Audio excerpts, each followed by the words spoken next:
Testing, testing, testing. 1, 2, 3. All right, everyone, welcome back to another Friday night live stream.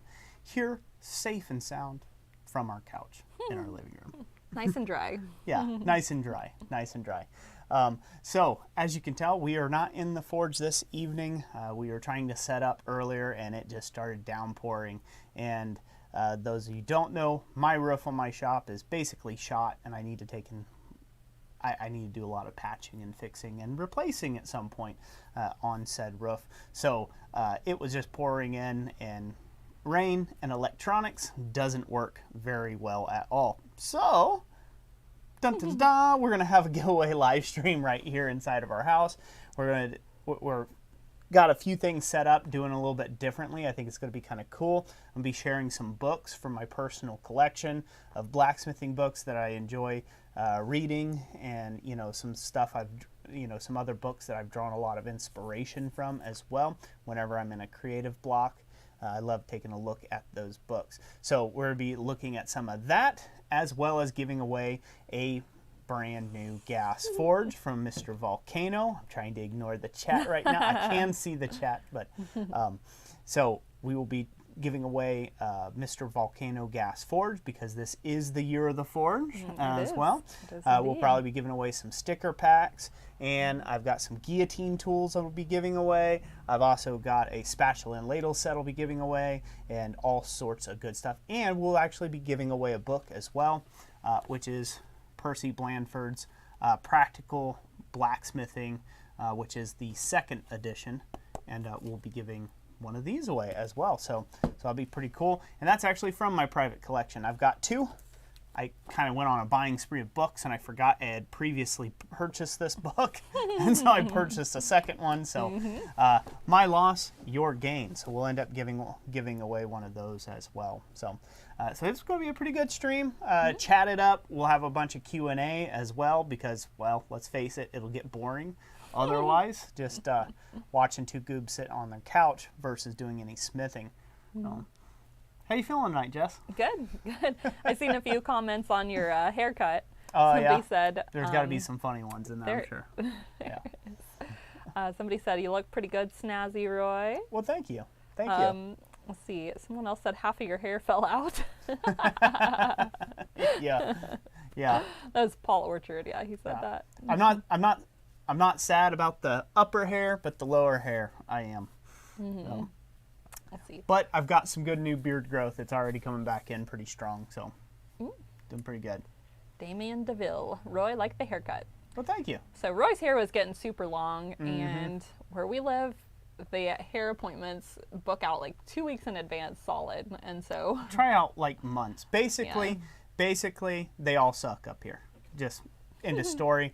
I don't know what crawled up them and died, but like there are a whole bunch of debutantes, a whole bunch of Madonnas up here where it's like, I need the side shortened. Let's do that. Like, take you 10 minutes at most, and you've got to book out like months in advance to get a hair appointment up here. And I'm like, well, to hell with that. I'm going to buy a pair of clippers and shave it myself. So you're looking at some shaving of myself, which I'm sure you guys can figure out. Travis Connolly only had half the money for a haircut.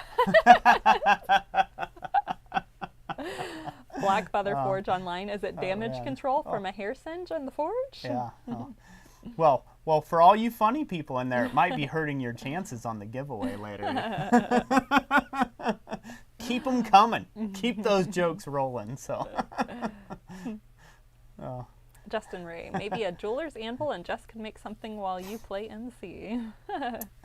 Those lap anvils would be perfect for that kind of thing. Yes, they would. They would be, indeed. So, possum sausage, why not bring the forge inside? What's the worst that could happen? I don't know. Make Roy homeless. I think that's probably the worst thing that could happen there. But anyways, so I think it's going to be a great evening. Hello to everybody who's been joining us. Glad to have you here. God bless each and every last one of you. Thank you for being here this evening. Super excited. Super excited to give some stuff away, huh? Yes. And do the stream. It's been a little while. For those of you who missed my surprise live stream. Late night shenanigans in the shop. Jim Mitchell. Yes, this is a Where does comment go? Yeah, a Deneen pottery mug. This one is TC Latané. Roy got this from taking a class with Tom. Yep. And yes, we have like 5 of these around the house, so they're great.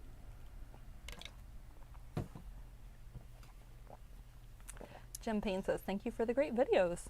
Very welcome. Very welcome. Glad to do them. It's always a lot of fun to make up the videos. You know, life is insane right now. Need to be making up a lot more. I've got a few shot that are in the tank, but need to actually have a moment to sit down and edit them and put them up live again. So I've been going through like waves of like, okay, I'll get like 5 or 6 videos done, edited the whole bit, release them like every other day, and then it's like a couple weeks where I don't have any content because busy. A busy life. Oh. John Husort, first time on the stream, watch the site regularly. Glad to have you. Awesome, glad to have you here. See, Robert Nolan, not a blacksmith nor want to be, but love watching you. Well, awesome. Glad you like to watch us. Nothing creepy about that at all. Black Forge Online says, my friend and I are new to blacksmithing. We can't wait to get a setup. Well, awesome. Good to have you here. You can start small. You don't have to go real big. Doesn't have to be real elaborate. Just get smithing. Start swinging a hammer. The rest will come. Tim's tinkering. I have the reverse of that haircut. Bald on top with hair on the sides. That's funny. Daryl Tackett. Good evening, everyone. Hope all is well. Love your pics of Northern Michigan. I'm glad you like those. I enjoy doing that. It's a little bit of my kind of my side hobby. I do like to... I like astrophotography quite a bit when I can get out and do so. You know, I'm a bit more of a night owl than an early morning person, but so I do like to do like astrophotography, and I like landscapes, and I like a lot of that kind of photography on the side. So, you know, I like to document our trips whenever we go someplace that's real gorgeous. And there is a lot of places that are real gorgeous up here, isn't there, Jess? So there is, it's just like, yeah. So I would love to do, I probably couldn't get away with it on this channel, but I would love to do like a blacksmith adventure channel or something where, you know, we go around to different interesting places and do some smithing and share some of the journey and some of the gorgeous places to be smithing up here under the stars. So that would be great. Oh yeah, totally. Yeah, if you guys, anybody follows us on Instagram at Christ-Centered Ironworks, I believe Roy posted some pictures of a new tent we just tried out. We purchased, and that way we can get around to blacksmithing events and more camping and stuff like that. Yep. So. Yeah, our family's big. We got a family of 5, so which is small by 1920 standards, but in 2022, that's a fairly large family, and so, you know, we've expanded quite a bit. The kids are getting grown, so. But also, hi Sean Anderson, good to see you here. Oh, I hope you get to feeling better from that bladder surgery, brother. So be praying for you. Also, Possum Sausage was talking about his wrought iron hammer we made together has become his favorite hammer. So that's awesome to hear. Awesome to hear. I actually snapped the hammer handle on my hammer just the other day and had to rehandle it. So I thought I was going to get to use it during this stream, which I'm a little bit kind of depressed about because I had some great things planned. I was going to work on a French Baroque style door knocker in tonight's stream, but then, well, that didn't happen. So right now it's not currently downpouring, but like I said, when we were trying to set up the stream, it was letting loose, and it's like, yeah, we're not going to take out like $4,000 worth of camera equipment and computers and stuff and let them get wet. Gary Graham says, ask Roy what he used to take the paint off the 55 Harbor Freight anvil, please. So basically what I've done to take any paint off of any anvils is I've basically just used a wire wheel, wire cup wheel, and wire wheel the ever-living tarnation out of it, basically. I don't keep a lot of chemicals around, harsh chemicals like acids and other things, just for the simple fact that I've got kids around, and I would just hate for them to, get in my shop and accidentally tip something over and getting splashed with something. So I need to get it like a chemical cabinet where I can lock it. And if I could do that, my kids are older and they don't really monkey around too much anymore, but yeah, I don't want anything with that. So I've always strayed away from doing heavy chemicals. One thing I have heard is people soak them out in vinegar. You can soak it in a big vat of vinegar and help strip the paint. Any type of paint stripper is probably going to work if you just soak it with it and then, you know, wipe it down and wire wheel it. You know, you should be good to go. Thank you, by the way. What, yes, you got that? That's Thomas. Hey, you got to handle the buttons, girl. Okay. I'm just here for the pretty face. That's right. You're here to actually touch buttons, so this way this Alright. whole thing don't crash on us. So, $2 super chat from Thomas Goodemut says, "I'm the first one. Love you guys." love you too, brother. Thank you. Thank you for that $2 super chat. Possum sausage. You wanted Baroque, but you got broke instead. There you go. Robert Lannis. Ooh, a door knocker, fancy style. You're killing me. Yeah, it's the only way I know how to do it. Those are the things that actually make me the most excited. And actually, that could segue us into kind of the first book. So I get asked all the time, you know, where do I get my inspiration from? You know, how do I come up with some of the things that I do? And, you know, get inspired for some of these different things that I like to do, my particular style of smithing that I like. And I've got 2 books reference here. Now, I'm not going to share a whole bunch about the books. If you want them, you can go find them online, you know, and, you know, purchase them yourselves, you know, in respect to the creators and stuff of the books. That way I'm not selling off their intellectual properties there. But I want to show you 2 people that really inspire me with their work. And so, you know, they're very worth the checking out. And you guys can see kind of where I get a lot of my inspiration from. Now, I'm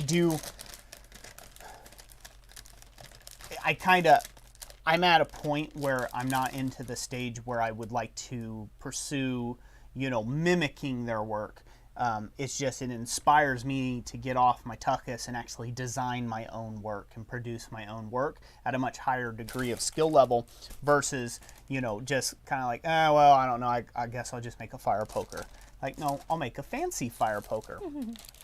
So first off, I'll go ahead and put him out here. A lot of people don't know. I'll go over here to camera number 2. There are some of you who will know this person and some of you who will not. This is Mastersmith Peter Ross. He was a master blacksmith at Colonial Williamsburg for about 35 years. And, you know, and he's still around. He still teaches classes and things like that. If you get lucky enough to take this guy's class, do so. Because, oh my gosh, is it great. It's a wonderful time. And, you know, a very, very smart man and a very interesting way of going about stuff. So I'm only going to show maybe a picture or 2 out of this book real quick. Again, I just want to show enough to illustrate his work. This book came from Blue Moon Press. Yeah, and this book came from Blue Moon Press. Let me just trying to find one where it'll illustrate some of his work the best. Yeah, so he does like colonial ironwork, and everything you see here is his work there. So hopefully you guys can see that pretty good. Beautiful work. It's just, you know, this type of stuff inspires me. His approach, the historical references, and his absolute knowledge on just, it's just amazing as far as his knowledge of colonial ironwork. So I really like to follow his stuff really well. So hopefully we're doing okay. I'll close that up. So again, that's Peter Ross. That is, again, one person I really, really enjoy looking at his work and just getting inspired to go to forging for the day. Yep. And like I said, that one was sold over there at, that's where I picked it up at, is Blue Moon Press. Hashtag not a sponsor of the channel or anything. It's just where I purchased the book at.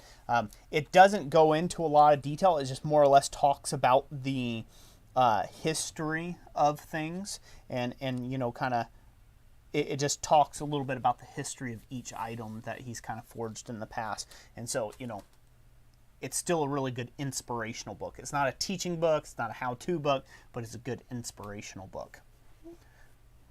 So that's that one. Can you add a link? I did not have time to do that ahead of time, but if people are interested in these books, what I can do is after the live stream, I can add the links, and then you can come back to the live stream. It'll be published, and you'll be able to view the links then. Yeah. Yep. You can watch it on the replay. So hopefully, oh, Bryce, thank you. Glad you like the haircut, the hairdo. Gas Forge giveaway, Sam. Yes, we'll be doing that during this live stream. Yep. We will be drawing from the commenters, and we will announce when we're getting ready to do that. Yeah. So for all those of you that are just joining us because you're in here for the giveaway live stream, because you heard about it, bring a buddy, bring a friend kind of thing.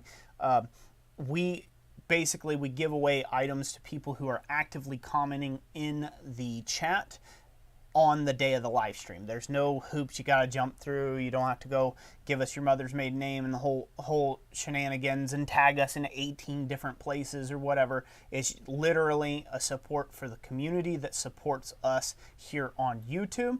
And so that's what we do is we, give that back out. And you can thank all the super chatters and channel members who make it possible for us to give away items, to take and do these giveaways. They support the shipping and the purchasing of items as well. So again, give them a round of applause. Thank you, Justin Ray, for that $5 super chat. Hand model beat me to it. God bless you guys. Yeah, Thomas the hand model beat you to it. God bless you too as well. So so that's how the giveaways work. We'll just draw one name at random from the comment section, and we will announce it before we're ready to do that because there is kind of a light lag. It feels like it's really lagging over here. Yes, Am I it's noticing telling me over here overcoders and loaded. The encoder is overloaded. Encoder's overloaded. Is the video lagging real hard out there, ladies and gentlemen? Let me know. Black Feather Forge Online says, I recommend this channel to any other new smiths. Awesome. Glad to be recommended. So it should not be that bad off unless there's something interfering. It's not the internet. That means there's something either with the hard drive going on or there's something in the settings where one of the settings is set too high. But I haven't changed anything. Sometimes it does that. Video is laggy. Audio is great. So real quick before we move on, do you want to go to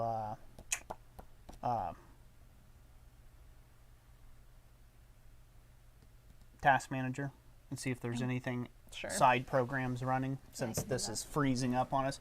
Give us 1 second, peoples. Hopefully we're still running good. Give us a minute. Google Chrome is running, OBS. See here, it dropped after we did that. Are we doing all right now? Are we better? It still says overloaded down there. That anti-malware thing popping up. So I tried to close out. It wouldn't let me do that. Let's see, the printer doesn't need to be running right now. Okay.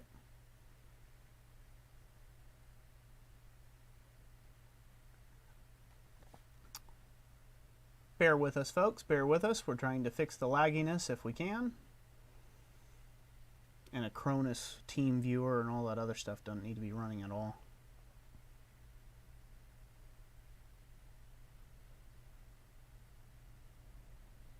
Let's see.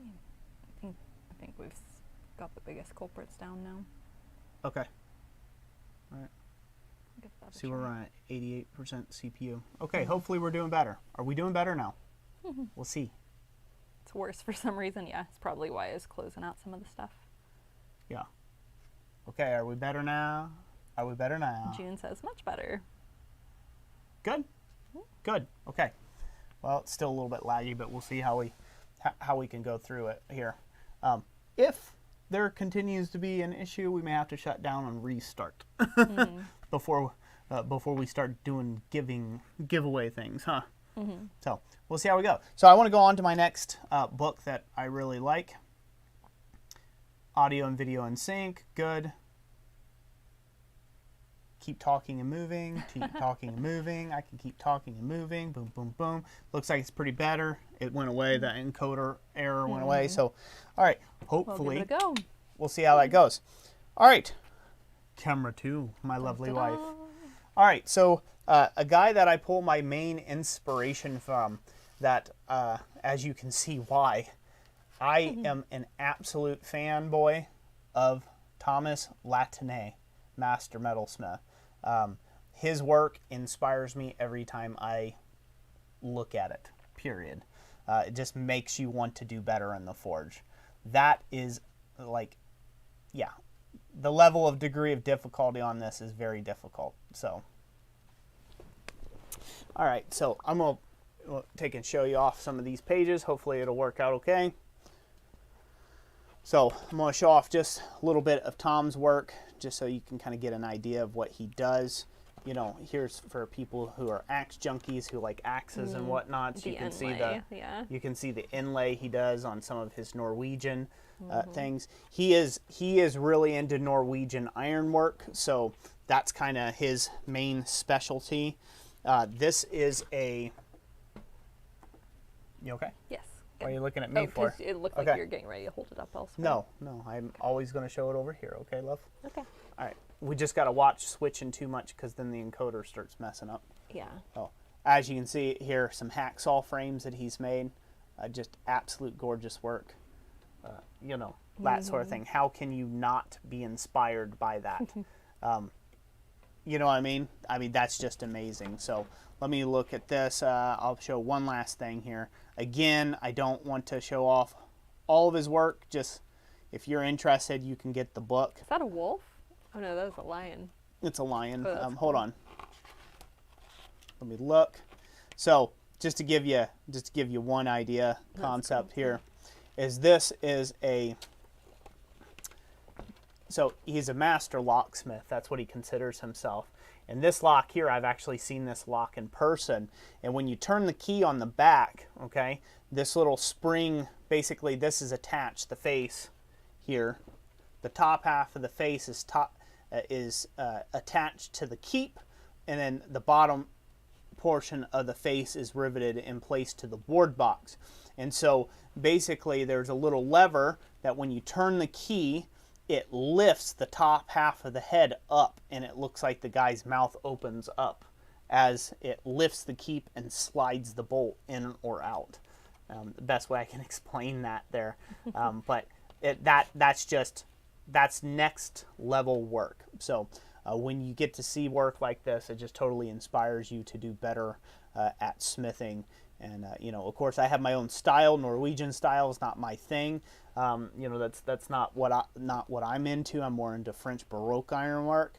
But you know, this right here is just like, okay, enough putzing around with the little stuff. Time to get on to some amazing work. So like he made this whole vise, right? I can highly recommend this if you need inspiration. If you need inspiration to do better, go check out this book for sure. I'm not sure where we got this one at. Probably the same place. Blue Moon. Blue Moon Press. So again, hashtag not a sponsor, but definitely worth the checkout. Which if you go to like Quad State, no, wrong one. If you go to Quad State, they always have a really big setup of their different books. Yep. Crayfish Forge. Roy, in your opinion, what is the best twisting wrench? In my opinion, the best twisting wrench is the one that you've got. They sell several different types out there. I have personally always used an old F wrench, like a plumber's F wrench, that I have basically adapted with a welded on handle to the other end. So it's a real nice adjustable wrench with everything on parallel jaws. I've also used very large for twisting large bar stock. I've also used pipe wrenches and ground the teeth off. Pipe wrenches are a little difficult though because they're meant to bite, so the jaw has a bit of a cam to it, and so that can end up slipping off your bar stock if you don't tighten it up tight enough.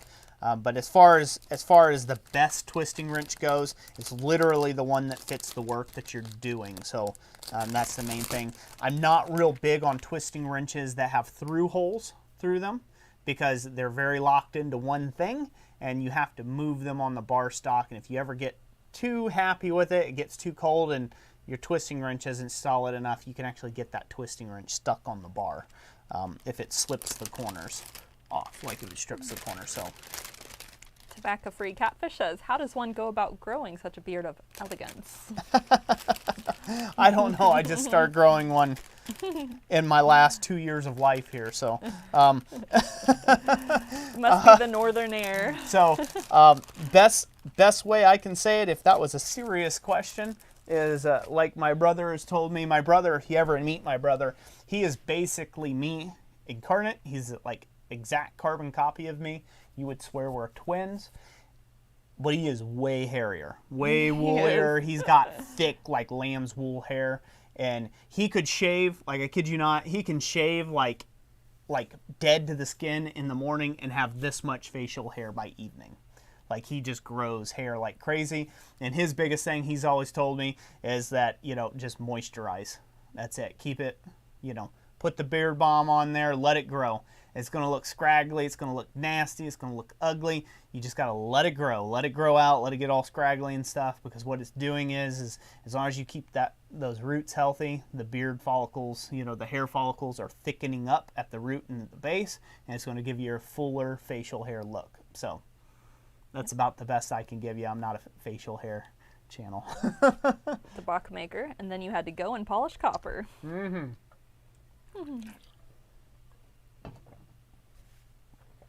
So I didn't get to see what everybody was saying about the books, but yeah, so those two gentlemen always inspire me with their work. Ooh, I forgot about the my other book that we got sitting up in the entertainment center. Oh, yeah? Yep. You want me to grab that? Yeah, you should pull that one. So, Okay. because very well unknown. So, late to the party, but Minion Smithy is in the house. Stephen Watkins, thank you for that $5 super chat. Greatly appreciated. So, You're talking about either one of these? just the This one? man iron. Yep. All right. So it's still juddering around. I don't know what we're doing wrong with that, but it's getting I think annoying. whenever we see it do that on our screen is when they're having that too. I don't think it's an internet issue. Something. Yeah, it's not an internet issue. It's on this side of the issue, which I don't like. So we'll have to figure that out. Clean the computer again. Yeah. So it just started having this issue since you cleaned the computer the other day. So, anyways, nobody cares about that on our end. Sorry, folks. It'll be a little jittery and little whatever this time around. Stephen Watkins. Whoa, who's the baby face next to Jess?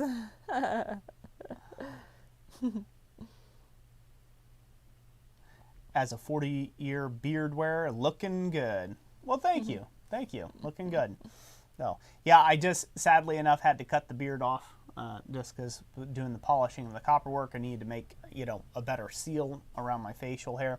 Having a really long beard and it's all oily and stuff, and me being allergic to copper, that would have just stayed in that beard and just worked up against my skin. And, yeah, no bueno.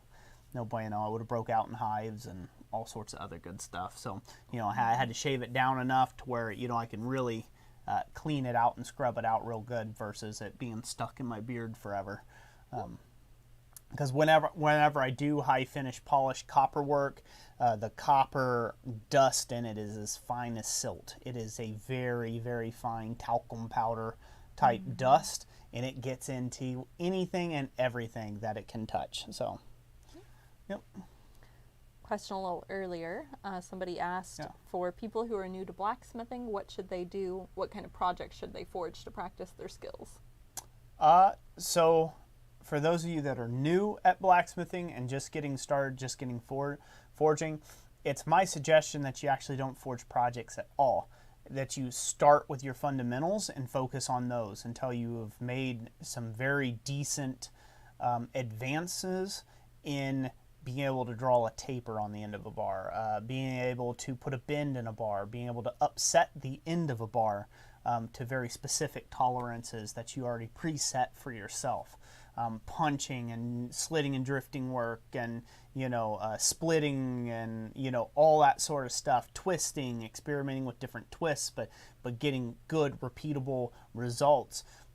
I recommend that to focus on the fundamentals first, because all of those fundamentals will be applied in some way or another to any project you want to get into.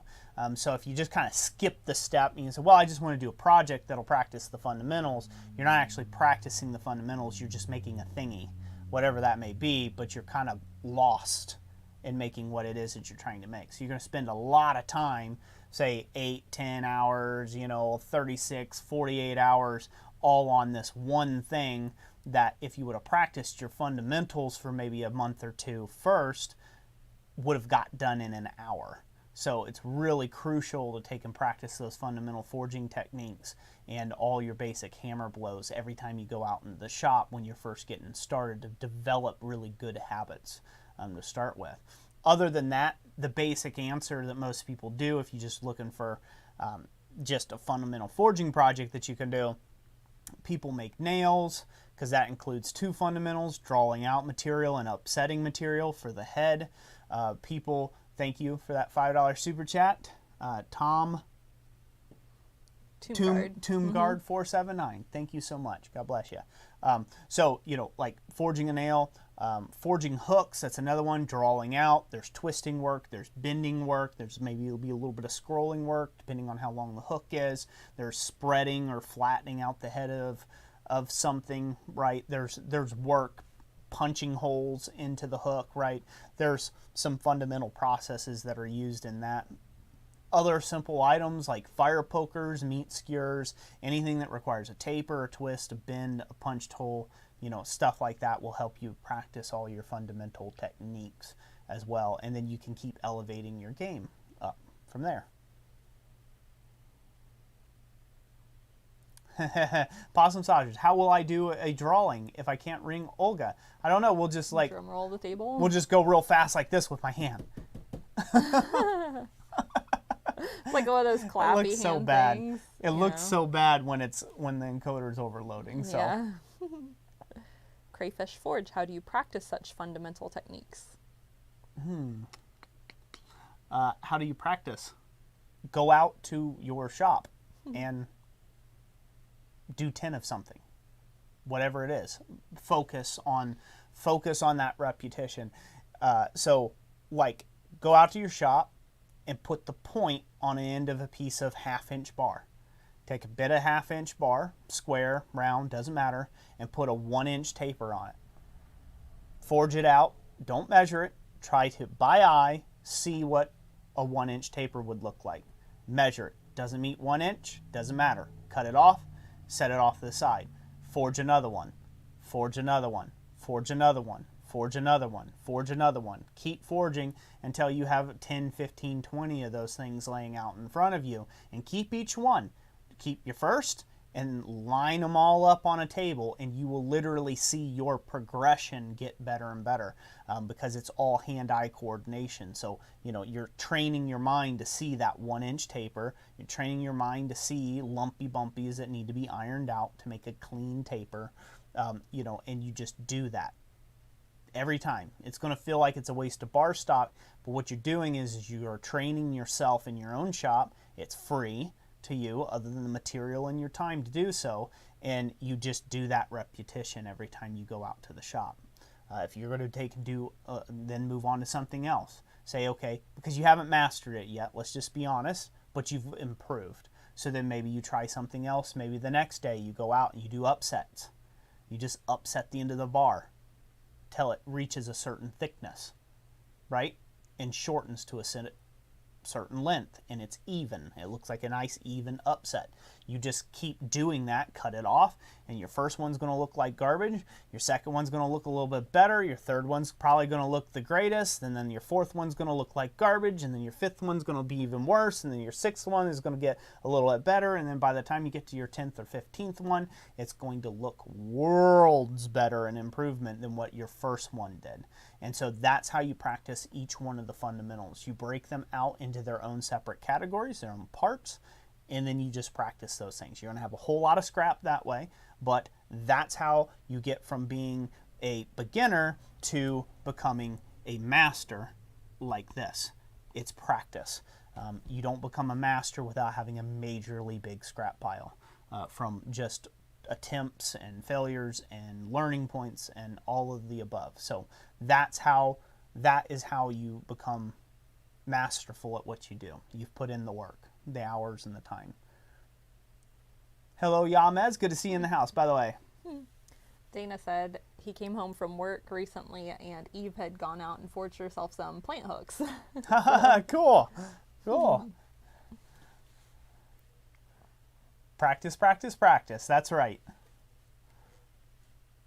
Everyone's saying hello to Yamez. So good to have you, Yamez. Glad to have you here. Oh. Yeah, so, to talk a little bit more about the fundamentals, and then we'll move on to, another book that inspires me here, and then maybe give something away, too, before it gets too late, since we've already been streaming for like 30 minutes or something like that, 39 minutes. Yeah, so then we'll end up giving something away. But a lot of blacksmithing isn't sexy. It's boring. A lot of blacksmithing is repetition, right? Like we see things on Instagram, we see things on Facebook, we see, we see the best of everybody's work. You don't see them slugging it out and failing 500 times before they got a result, right? You don't see all that. So everything online, to the most part, to a large degree, has been curated. One of my biggest pet peeves is people who will claim forge to finish, and I can clearly see grinding work, right? That's been done, right? And like, there's a little sneaky thing that people do where you forge something out, say, I don't know, I'd hate to think, you forge something out, whatever it may be, a piece of tooling, let's just say something like a hot cut Hardy. You forge it out, you grind it, you wire wheel it, you get it all cleaned up, okay, and then you rescale it in the fire, and you darken it out. And while it's hot, sitting on the bench while it's still red hot, then you take a picture of it and you call it forge to finish. There's a difference to the texture of a forge to finish item and an item that's been ground and restuck in the fire. Professional smiths like me know. Well, we catch up on it, but most people don't. They just heap up a lot of praises. So. And grinding versus filing too, I'm sure. So, Simeon Beeler, thank you, by the way, for being a member. And he said, "No, what did you do to your lumberjack hair, Roy?" I had to butch it all off. That's about the answer to that.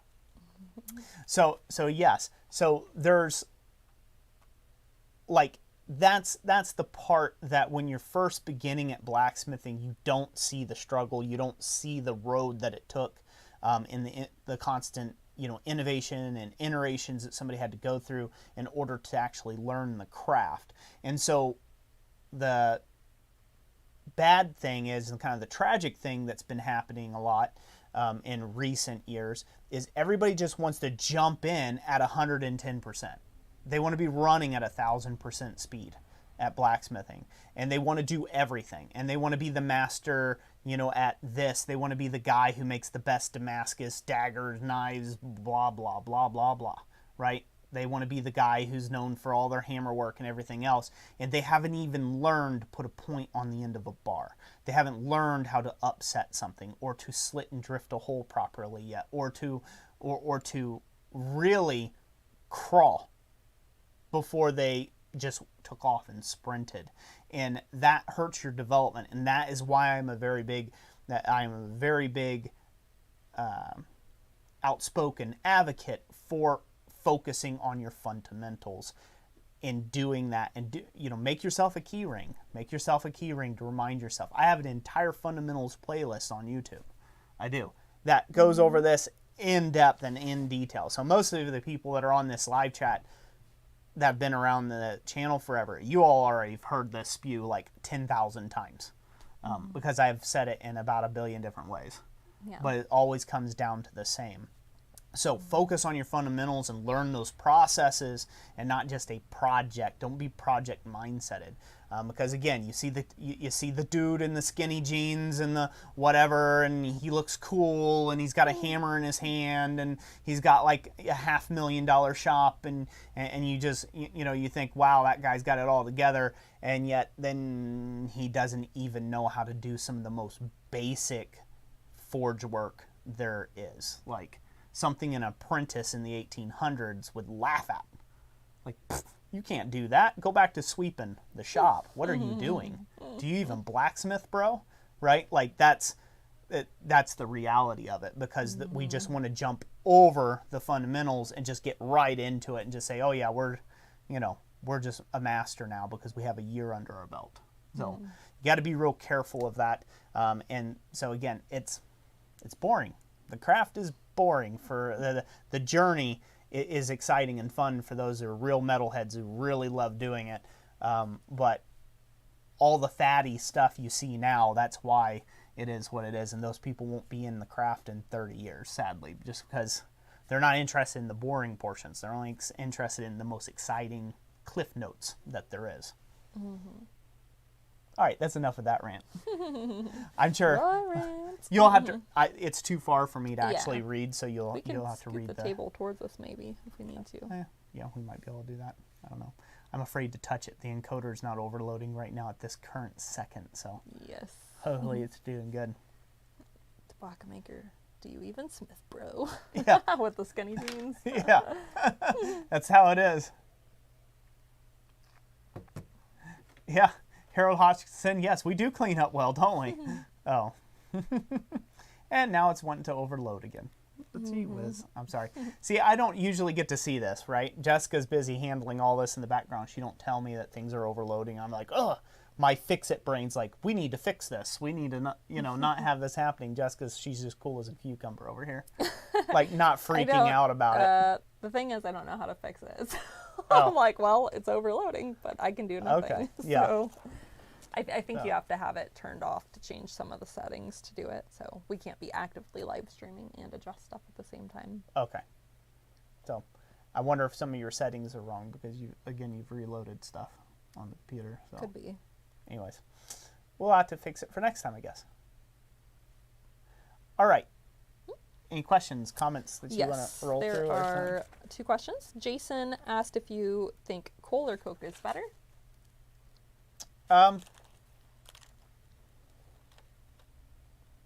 Neither. They both have their uses. Green coal's more versatile, in my opinion. Versus coke. Green coal can be easily lit with a match, and not a whole lot of effort, just a little bit of paper towels and a match. It has all the volatiles in it still, so it lights real easy, but it smokes like heck, so you really can't do a whole lot about that. The coke burns very, very cleanly, but I don't like having to constantly supply it with airflow. Green coal, you can use just a basic hand crank blower and keep the thing lit all day long. You can stove it up and come back 48 hours later, and on the right conditions, it'll still be hot. So, Island Metal Forge, thank you for the $1.49 mustache. Oh.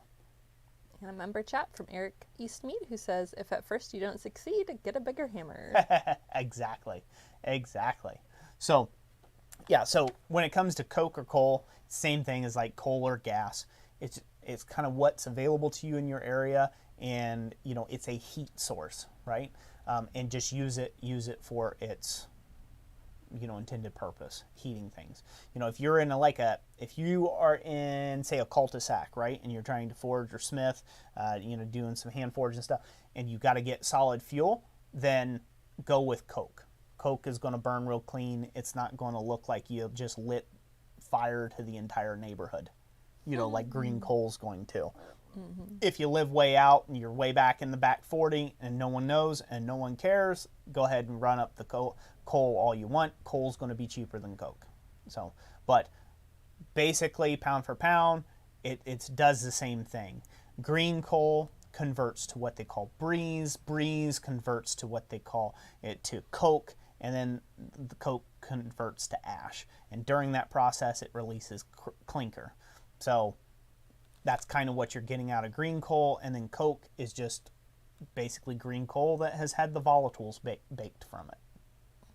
Still has clinkers in it, still has sands. It just has, it just has the volatiles burn off, so it don't smoke when you get it. And that's about it. June asked if coke is more expensive. Yes, coke is way more expensive than coal because, again, they're processing it for you, right? They took green coal from the mine, they shoved it in a great big gigantic oven and sealed it off from all airflow and baked that thing off for however many, 48 hours or whatever. And just like you would doing charcoal, like if you were doing charcoal, but they did it with coke instead. They did it with green coal instead. That's it. They gassed it off and got all the smoke and volatiles burn off of it. And now you've got a processed piece of a processed fuel source. So it's going to cost more. Just like propane is always going to be, for the most part, more expensive to run than green coal. So if you're comparing the two, propane will be cheaper than green coal. Coke is kind of in the middle of the road. It's still going to be expensive. Tomb Guard, when we were in Ohio, Roy got his coal from Sofa, so you can buy it, I think 50-pound buckets regularly. They have that available, or once a year they have a really big pile brought in, and if you help process it, you can get it at a reduced price. If you're a member of Sofa. That's the key there. You have to be a member of it. Most local groups and organizations will be able to get green coal or has somebody who sells it, and but you do have to be a member of your local organization or group. So, yeah. All right. I want to do this real quick. Sure. I want to take and show off this one other person I derive a lot of inspiration from. This is a lesser known smith than, this is a lesser known smith out there in the blacksmithing world. You kind of had to be in this game a little bit before it got all fatted out. But this smith is definitely worth recommending that you go check out their work. Amazing. Amazing smith. Obviously, it's long past gone now, but it is Cyril Colnik, and it's the Man of Iron. So I'm going to showcase this book off. Hopefully it shows all right. We're going to show it off the secondary camera, Jess. All right. So right there, that is a picture frame that basically he raised and made.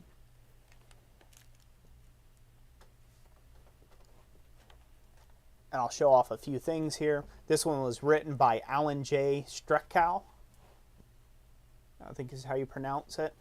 Very good autobiography on this, but just masterful work done. Yeah, nice. I get a ton of inspiration from this. Mm-hmm.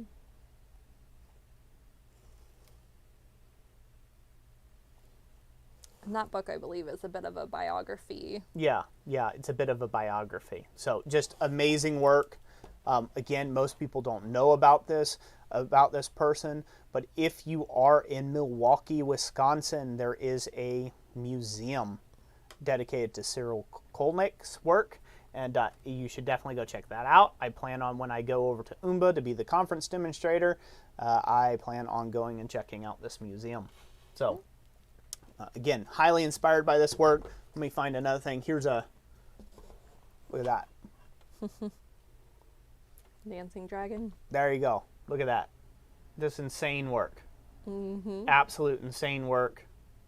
Makes your brain just melt how you do it. But let me I'm going to flip to a page here. I want to talk about this real quick. You can go back to main screen, Jess, while I look this up. All right.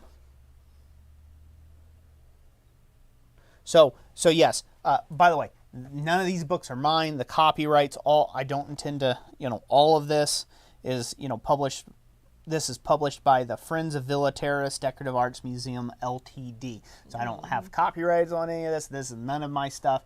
I am just simply using it for the purposes of illustration, just to say, hey, these are really great people that you should go check out. That's why I'm not showing a whole lot of the books. If you're interested in this book, go buy it. It's worth it. It's worth reading about it. So, like I said, I'll put the links down in the description after the live stream is over. Yeah, so let me see here.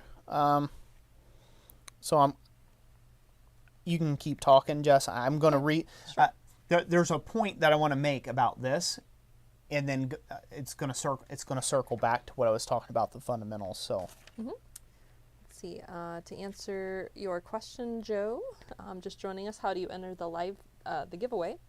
We will be giving away the forge here in a bit. You just have to actively comment, and we will announce when we're about to give away. You have to be in the US, Australia, UK. Those are the areas that we're opening that to. And then, of course, we'll be giving away some other giveaway items as well, some blanks and such, and some guillotine toolkits. And so those will be open worldwide. I'm trying to look for it here. Yeah, Stephen, not a problem. Entertain them, Jess. Yep, that's right.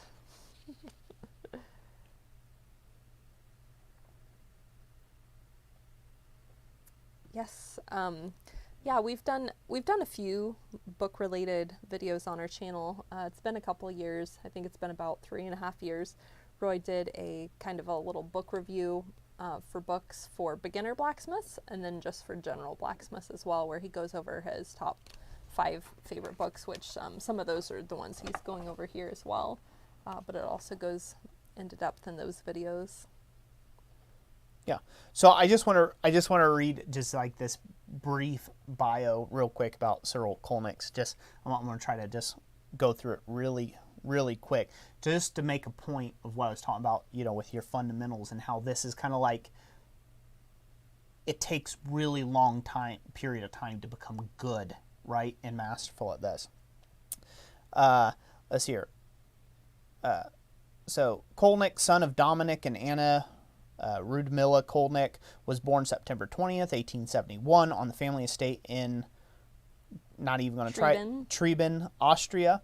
His father, a prominent veterinarian, economist, and politician, had a blacksmith shop on the estate, and at a very early age, Colnik was exposed to the workings of the forge. Keyword, very early age. During the late 1880s, so, we're moving along here. He's getting quite a bit older. Colnik apprenticed as a mechanical assistant. He studied ironwork in Vienna before moving to study with ironworker Franz Roth in Graz. Colnik also studied in Italy, France, Switzerland, Spain, and Germany. He later enrolled in the Munich Industrial Arts School. The faculty recognized Colnik's ability and recommended that he assist in setting up the German government's exhibit and show at the World Columbian Exposition in Chicago in 1893. So again, giving you a little bit of a timeline here. Okay, so from 1880s to 1893, that's 13 years. He's studying 13 years, right? Before his work is even going to come close to being known. You get what I'm saying? Yeah. 13 years. That's not a year. That's not 6 months with a lot of fancy video editing equipment. Right? That wasn't TikTok or Snapchat. Right? That wasn't being part of the in-group in some blacksmithing organization or some clique, some forging clique. 13 years to that point. And he had previous exposure to it. So when he comes into it and he comes into his own, it looks like he's exploding. It just looks like, oh, okay, yeah, so he gets his master, he gets his master status at a certain time frame. And it just looks like, boom, he explodes into the scene. But prior to that, he's already been at it for like 20 plus years. Right? He started super young, like they all did back there in the 1870s, right? They started way young, and they worked on, so they already had 20 plus years in the craft by the time he was my age when I started, just about. I started blacksmithing and forging when I was 19. Oh, and I'm 34 now. So a long time, right? It takes a long time. And that's just kind of something I want to, kind of point out about Cyril Colnik's work, and about how if you're a beginner at blacksmithing and you're just beginning into this craft, remember this is an old, slow craft. It takes a long time to get to where you want to be. So focus in on those fundamentals and get your baseline build up first. So this way you can go do great things with your work, and it makes it easier and easier for you. Yep. So anyways, yeah, I just want to share that. I'll show just one more thing of his work here out of the book that I thought was like really neat and cool. Somebody asked where in Milwaukee. Let's see, the name of the museum is Villa Terrace. Villa Terrace, yeah. That's the name of the museum, and I believe it looks like they have a whole section of their museum that's dedicated just to his work, so it's in Milwaukee. J&K, Roy has been invited on Forged in Fire, and he declined. He doesn't like forging blades. We talked to the contact there, and it came down to he needed to forge a 14-inch blade, and he just couldn't do it. I couldn't pull myself to do it, yeah. Yep. Come on, you. Larry Jones, are you sure you're telling the truth about your age, Roy? Yeah, let's just say I am. Let's go to camera 2, Jess. All right. So there you go. That is a cross that he made for the Columbian Expo. Look at that. That's all forged. Nutty. Yeah. But again, he'd already at this point had nearly 23 years into this craft and studied under many other master smiths to take and get to that point. So you're not going to get there. And by the way, nothing in this is revolutionary. None of it. All of this can be broken down to its base elements, to its simplest of forms, and broken down to its fundamentals. So if you want to get good, if you want to do this type of work someday, you've got to get good at your fundamentals. End of story. There you go.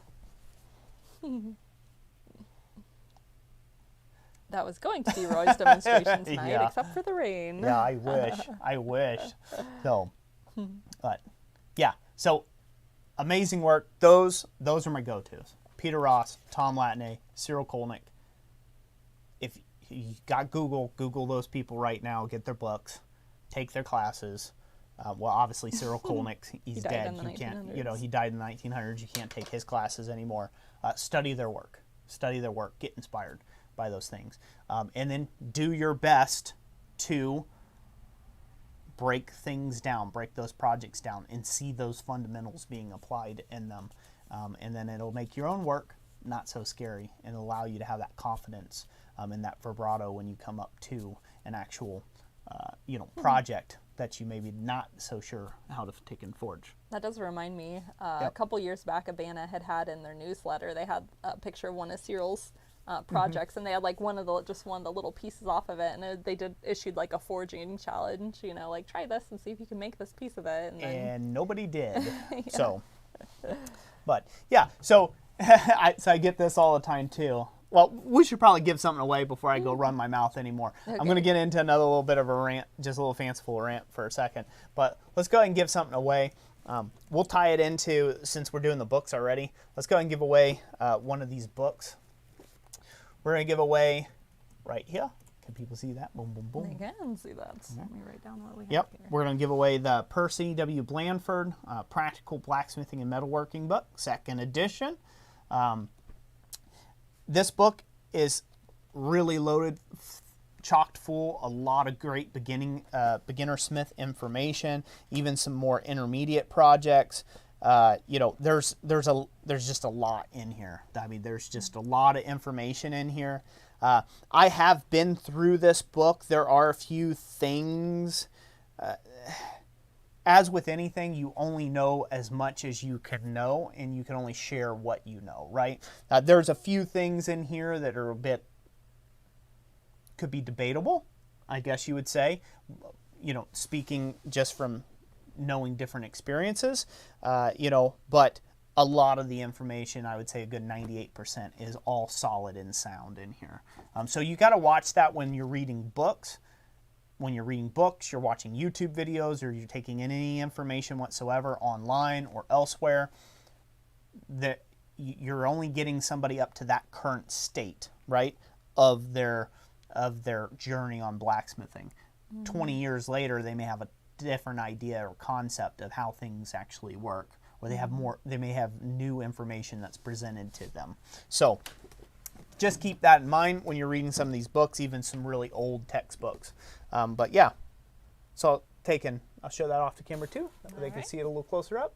They like that, hopefully. So that's what we'll be giving away. Like I said, it's filled with all sorts of great information, like how to build forges. Probably going to break the internet. What square, octagon, round, different shapes, different projects you can forge, examples of stuff, right? A lot of really great information. So we're going to go ahead and give away one of these books. We can go back to mainstream. So that seems to be causing a lot of problem, that second camera, huh? Could be, Looks yeah. like.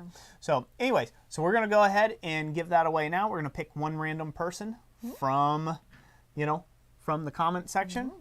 And we're going to go, I'm just going to go 3, 2, 1. How's that sound? Okay, all right. All right. And 3, 2, 1. Select somebody, Jess. All right, M. Howcroft 2 with book, please. M. Howcroft 2, book, please. Oh, congratulations. Get with us through the contact email in the description down below, and we will get that thing sent out to you. And that again was the... Congratulations. Congratulations. All right, we'll put that giveaway item to the side. All right. All right.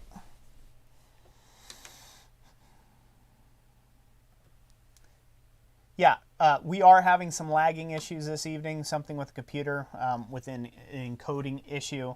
It's been giving us some heck, but please stick with us and forgive us. It's just the way it's going to work for tonight. So hopefully it'll be all right in the long run. Do we want to give away a few stickers? Yeah, you can pick a few people. So next, we also give away stickers. We have sticker packs that were provided to us by Dana Maggiore, and we are going to take and actually give those away. We're going to give away like 3 different sticker packs. Sure. Yeah. One has the coveted year of the forge as well. And See, I do have a picture of that here. see if you've got that. Right there. Yeah, so we have the coveted year of the forge sticker that we're going to be giving away in this sticker pack, as well as our normal one. And then later on, we'll be giving away the actual gas forge that you see there. And that lovely work was created by my daughter, that lovely artwork there. So, all right, so let's go ahead and give away some stickers. All right. And 3, 2, 1, go. This button didn't even jump yet. Hang on. Hold on. Slow. Slow. Okay. Lance Caudill with stickers. Lance Caudill. Is that how you pronounce it? Yeah? I believe so, yeah. I don't see. Right here. It's Oh, the first one with stickers. Okay, Lance Caudill. Congratulations. You get some stickers. Get with us through the contact email in the description. We'll get them sent out to you. All right. Go to scrolling. There's a billion comments there. Hit the Okay. down arrow. The little blue down arrow there. Oh, there you go. Jumping so fast. You guys want some stickers. All right. We're going to give away another sticker pack real quick. In 3, 2, 1, go. And GWI. GWI Railroad with stickers. GWI Railroad, stickers. You're going to get some stickers there, brother. You know how it works. Get with us in the contact email in the description. Yep. All right, let's go for the third person as well. Okay. Oh, now I should Drum roll. go. Wayne Heinz with stickers. Wayne Heinz, congratulations. You're going to get a Year of the Forge sticker and some other Christ and Ironworks stickers. That's 2 Waynes, because GWI is a Wayne too. Oh, yeah? 2 Waynes. Well, congratulations, both Waynes. You are the winner of the sticker pack. So, all right, we're freezing. Good. I'm trying to ignore the freezing going on. Drives you crazy, huh? See, a question from John said, is it worthwhile to practice on different types of steel?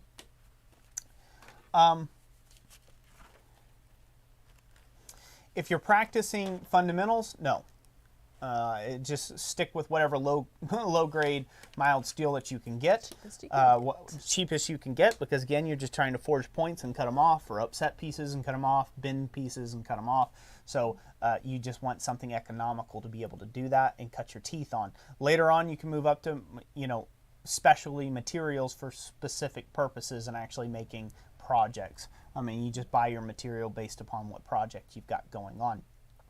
One thing I will say that I would stray away from is trying to get really big stock when you're first getting started and saying, oh, well, I'm a blacksmith, I'll just reforge that into the bar that I want. It doesn't really work that great. You're going to get a lot of hammer time, you're going to put a lot of sweat equity in it, and at the end of the day, you should have just went out and bought the 3/8 bar stock instead of the 1-inch square. So, unless you got a power hammer and press at your disposal, which if you're just beginning at this thing, I doubt you do, it's not really worth, getting large stock and then moving it down. You can always store steel. That's the great thing about steel, right? You can just have that laying around your house. It doesn't go anywhere. Eventually it'll rust to oblivion when we're all long dead and gone. But, if you get a good deal on something, even if it's bigger than what you've got time for right now, you never know, you might be able to trade it off to somebody else for the type of stock that you need. So it's worth picking up whatever scrap you can get your hands on.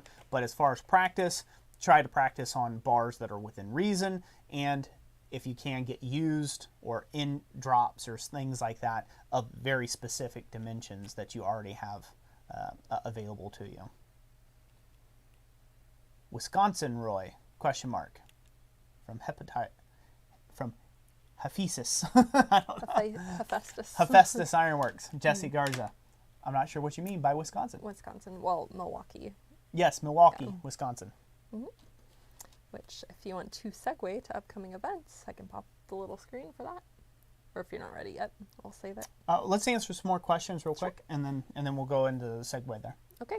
Mountain Home Forge, do you still use the anvil power hammer, Roy? No, I've sold that off. I sold that off a long while ago. Back when I had that shop, a little 12x20 building, I had no space. I had power hammers coming out my ears of everything that I made. So I sold that one off. I sold the beam hammer off, and that helped me fund other projects. And then the little Da Vinci cam hammer, that's actually at my brother's house. He uses that whenever he gets the inkling to forge on something. So that's still in use by him, and as far as I know, all the other ones are still in use by people who purchased them from me. So, nope. Bill and Carnage Creations ask if you ever have used an induction forge. Never used an induction forge yet. They're very interesting. Wouldn't mind trying one. They seem very limited on what they can do, and I'm not sure if they would be the best thing for me personally as an artist smith, the type of work that I'm interested in doing. They're great if you're going to beat out points on the end of bars, or finials that you're going to forge under a power hammer or press in one go. I think they're really great for that, but they're fairly one-dimensional kind of heat source and tool. So that's why you don't see them. That's why you see people preferring gas forges or coal forges versus induction forges. There's a whole additional set of things that you have to apply to an induction forge to get them going. So, plus they're expensive. Yeah. J&K said, if it came down to coke or propane, which would you use? Coke. And main reason for that is I can have more versatility with a solid fuel fire than you can with a fire that is contained under a bunch of torches. So that being said, gas or coal, there's no debate about that. There's no right or wrong answer when it comes to that. There is just a tool that's fitted for the job. if you're doing a bunch of production line items and work where you need a whole bunch of bars and you're going to be whipping them out under a power hammer or a fly press, a big drop hammer or something like that, a gas forge is going to take and outwork you. You know, you're just going to be able to get more steel hot than what you can swing a hand hammer at if you're just swinging it at the anvil. So a gas forge is great for production kind of things, and you build the gas forge or you buy the gas forge that suits the bar stock and the type of work that you're going to be doing. You build it for that. Versus a coal forge, you can get nice short heats on it. You can use that coal forge, you can spread it out, you can get big wide heats, small heats, long heats, you can get all sorts of different weird shaped objects and items into it, but it is not as good at keeping, you know, you're talking 5 bars max, and then you're going to be like having way too many irons in the fire. So probably 2 is realistic, all you can do in a coal forge effectively without burning and melting things up. So that's my suggestion to that. So it just depends on what you're trying to work at and work after. But as far as versatility, you can't beat a coal forge. You just won't. It's just like having a big ground pit fire somewhere. You can burn anything on top of it, but try to shove the same amount of stuff in your oven. You're not gonna burn a whole wood pile through your oven. It's not gonna work, right? Like, you can't take and shove your old Christmas tree that you need to burn off into your oven. It don't work. But you can throw it on top of that big coal. You can throw it onto that brush pile that's burning. So that's kind of the concept there. Good. On that same topic, Stephen asked if a hand crank or a hairdryer would be better used for a coal forge, like a home built. Hand crank. If you're using coal, I'd use hand crank. If you can get a good hand crank. Hair dryer will work just fine. Plenty of people got hair dryers hooked up to their forge, but they're loud.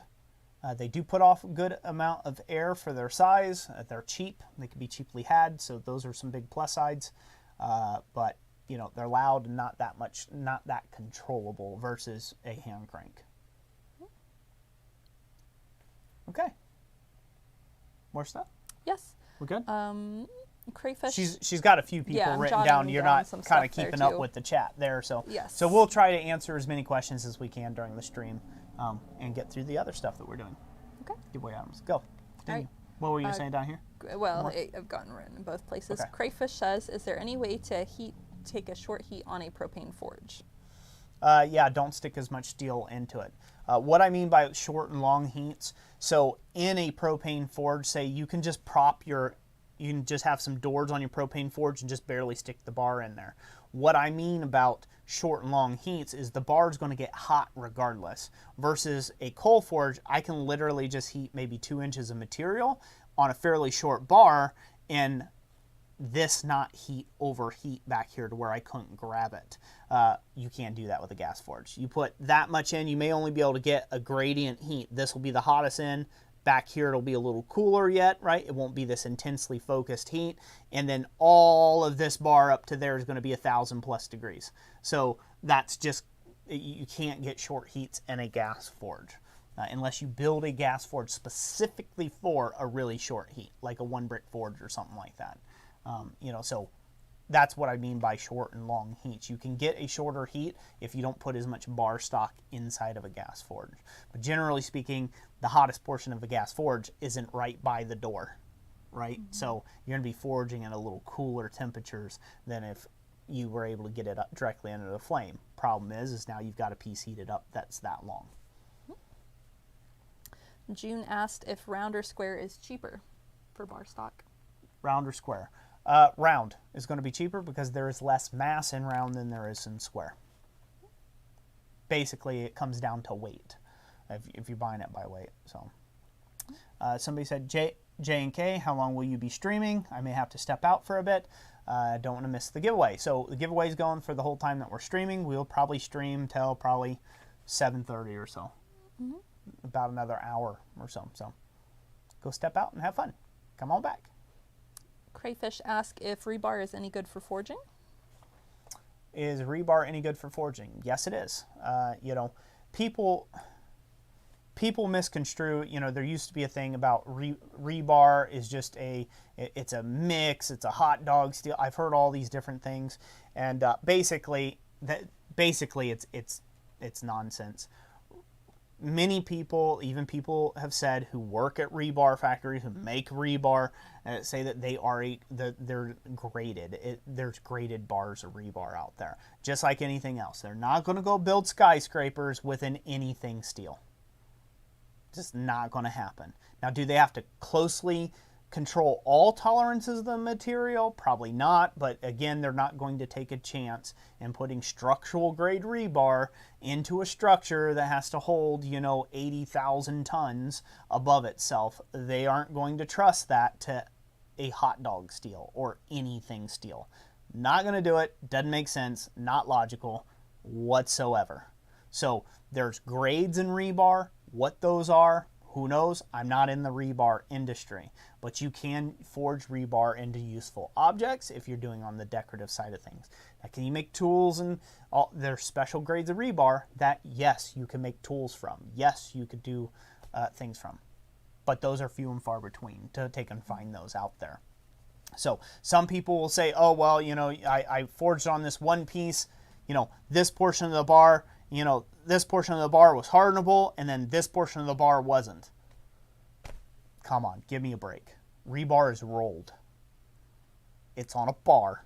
It comes in a pig, and it's rolled through a die. So everything, all the characteristics were there, and it was just extruded and stretched out. So it's like, give me a break. No.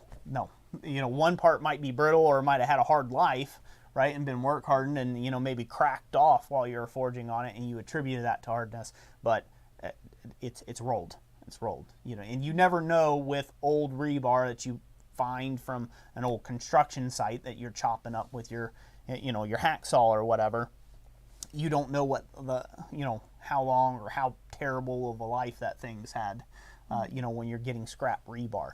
So that probably contributes to some of that farce, but rebar is graded, so yes, you can find a grade that you can forge on, clearly. So brand new stuff from the store will be probably better than used, found stuff, if you want to do that. So, Jerry Witt, have you done a series on the different types of heat treatments, i.e. annealing, normalizing, quenching, and tempering? Yes, I have.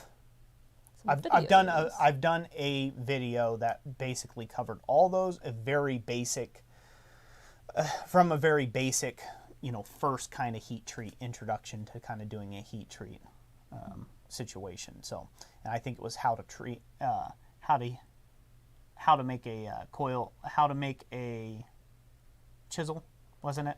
Yes. I think it is. Yeah, I think it's like how to make a chisel, but I went in depth. It was like an hour-long video. So you also had several other videos that were some of your chasing tools. Yeah. That you showed how to do it also. Yep, a lot of those.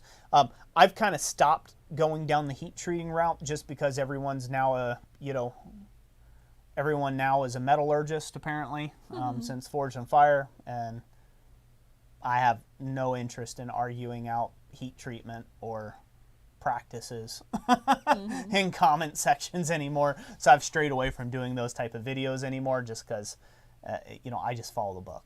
So if it says if it's 1045 I'm using, or if it's 5160 or 4140, I give it the appropriate heat treatment that is written by the book. So. City Girl asked the largest forge you've ever used. Largest forge, 55-gallon drum. So that's the largest forge I ever used. It was one I made. It had 2 weed burners piped into it, and I was heating up a plate of, it wasn't quarters, 3/16 inch thick by 15 inches wide by 32 inch long piece of mild steel to turn into a gigantic vessel bowl. So you almost needed a heat suit for that one. Yeah, I remember you were roasted. Dude, it baked me alive. That was the hottest work I think I've ever done in my life.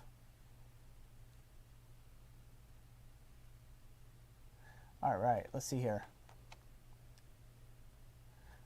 Steven Ranty. I've seen some say to use clay to practice. Is there any certain type to use? A modeling clay is generally what you want. They make all sorts of stuff out there. I think the biggest one that I've seen is called Plastina or something like that I use. I don't use it often, but when I have something really tricky I might want to try to forge, I might work it out in clay first with that. And so, yeah, you can get it at any hobby shop that will sell modeling stuff, but you want a non-hardening modeling clay, basically. And then anything will work from there. Veteran builds, how would you class 4150 as far as workability and hardenability? Never messed with 4150. 4140 I've messed with. Again, I got books on that. If I were to ever come across that where I needed to mess with it, I've got heat treatment books that I can pull up that information on and how I would do that. So as far as forging, I imagine it forges much like 4140, just a little different carbon content. Hey Hans, if we didn't say hi yet. Plasticine. There you go. Thank you, Hans. Good to see you, buddy. Hope you're doing well. Ooh, there's a good one. Paul Kirkham. Should beginners get a power hammer? That's a Roy rant in the making. That's a tough question to answer, right? So, not all of us are physically affluent enough to be able to withstand the vigors of forging a lot of stock, right? Moving a lot of material, and we have ambitions on wanting to draw out a really long fire poker from a piece of railroad spike or something, right? Or make a meat turner, but we just don't have the gusto in us to be able to do that. Depends on age, health, a lot of different factors. Forging is a very physical craft. It takes a lot of energy. It takes a lot of muscle crampiness. You're gonna get your workout into you. Blisters, calloused hands. I've got the gamut. So on the health factor, I don't. If it's a tricky position to be in, if I say no, I'll have everybody says, well, he's going against people who need a power hammer for assistance, physical assistance. If I say, yes, beginner should get a power hammer, now I'm kind of going against the fact of you need to practice your fundamentals first. You need to crawl before you walk, before you run, before you sprint, right? So to be very clear with the way that I look at those sort of things is a power hammer will do you no good, absolutely no good, if you don't understand the fundamentals of the forging process. If you do not understand how material moves under your hammer, the big dumb machine is just a big dumb machine. It's not going to give you that infinite wisdom. When I first got into smithing, I thought to myself all the time, oh, if I could just have a power hammer, I would be able to do what that guy's doing up there. It's just simply not the case. A power hammer is a tool to make the process less laborious of drawing material out, or punching a hole, or other type items of things that you can do. It's just to make that process a bit more efficient and less laborious. That's what a power hammer is for. A power hammer is a big dumb machine. It does not know how to actually transform the steel underneath itself. It just smashes things. That's what it does. I've seen guys be able to work a power hammer that they can work better on a power hammer than they can work with a hand hammer, and vice versa. There's people who can do way better with a hand hammer than what they can do with a power hammer. So it doesn't just solve your issues and your problems. So if you are a beginner and you're an absolute rank beginner and you've never picked up a hammer before and you're just you're kind of sweating it out, sorry to say, but that's kind of part of it, right? That's part of blacksmithing. If you feel like physically, if physically you can't do that and that would help you out to have a power hammer for the type of work you're trying to accomplish, then yeah, you can get a power hammer. I would highly recommend you take a class with somebody who knows what they're doing with a power hammer, because a power hammer can maim you like that. A press can kill you like that if you don't know what you're doing. So those things are kind of like that level up. They're kind of that thing to move up to. But there are some people that can't physically do the craft, but still would love to enjoy the craft, and a power hammer or press would help them do that because of whatever their physical capabilities or disabilities or whatever may be. It would help them enjoy the craft. So in that case, get one, but get a good class on how to use it, how to maintain it properly, all the safety and all that good jazz. So, thank you, Yamez, for telling everybody to attention. Smush that like button. Heck yeah. Yeah, so most people, you'll get those two camps. You'll get the really experienced smiths. They'll be like, absolutely not. You need to learn 5-10 years period at the hand hammer before you do anything. Well, they're remembering back to when they were a much younger man. Fact is, you know, there's a lot of people getting into this in their upper years too, you know, 60s and 70s. I've had people in class as old as 70 years old, you know, just getting into the craft, brand spanking new at it. And there's nothing wrong with that, but they're not going to swing the hammer with a 20-year-old. It's just not going to happen, right? They're not going to best some 20-year-old out there, you know, swinging a 12-pound sledge. That's not in their forte to be able to do that. So a power hammer is an effective tool for them, you know, and they have enough wisdom to seek out people.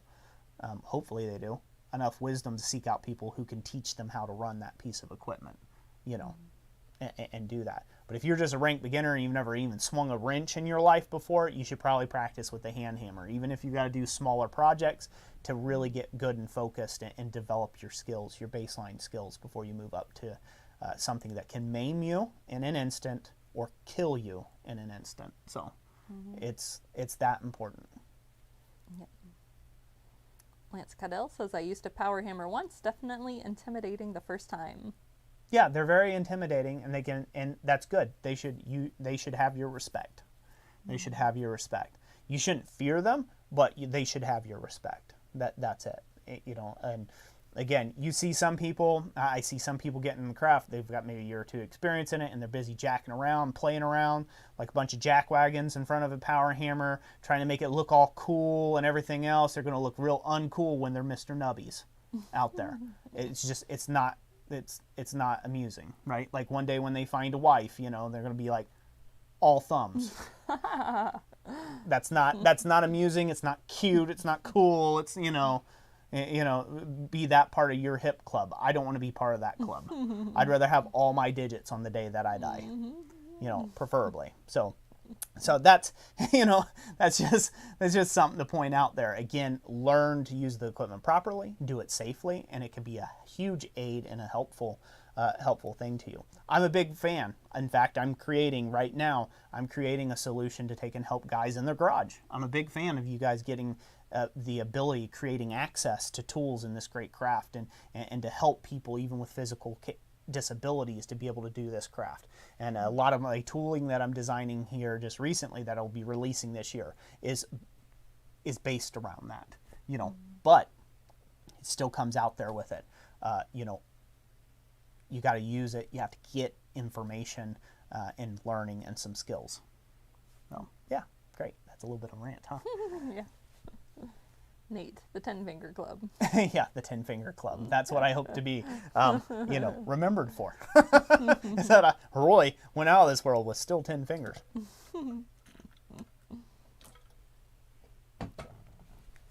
All right.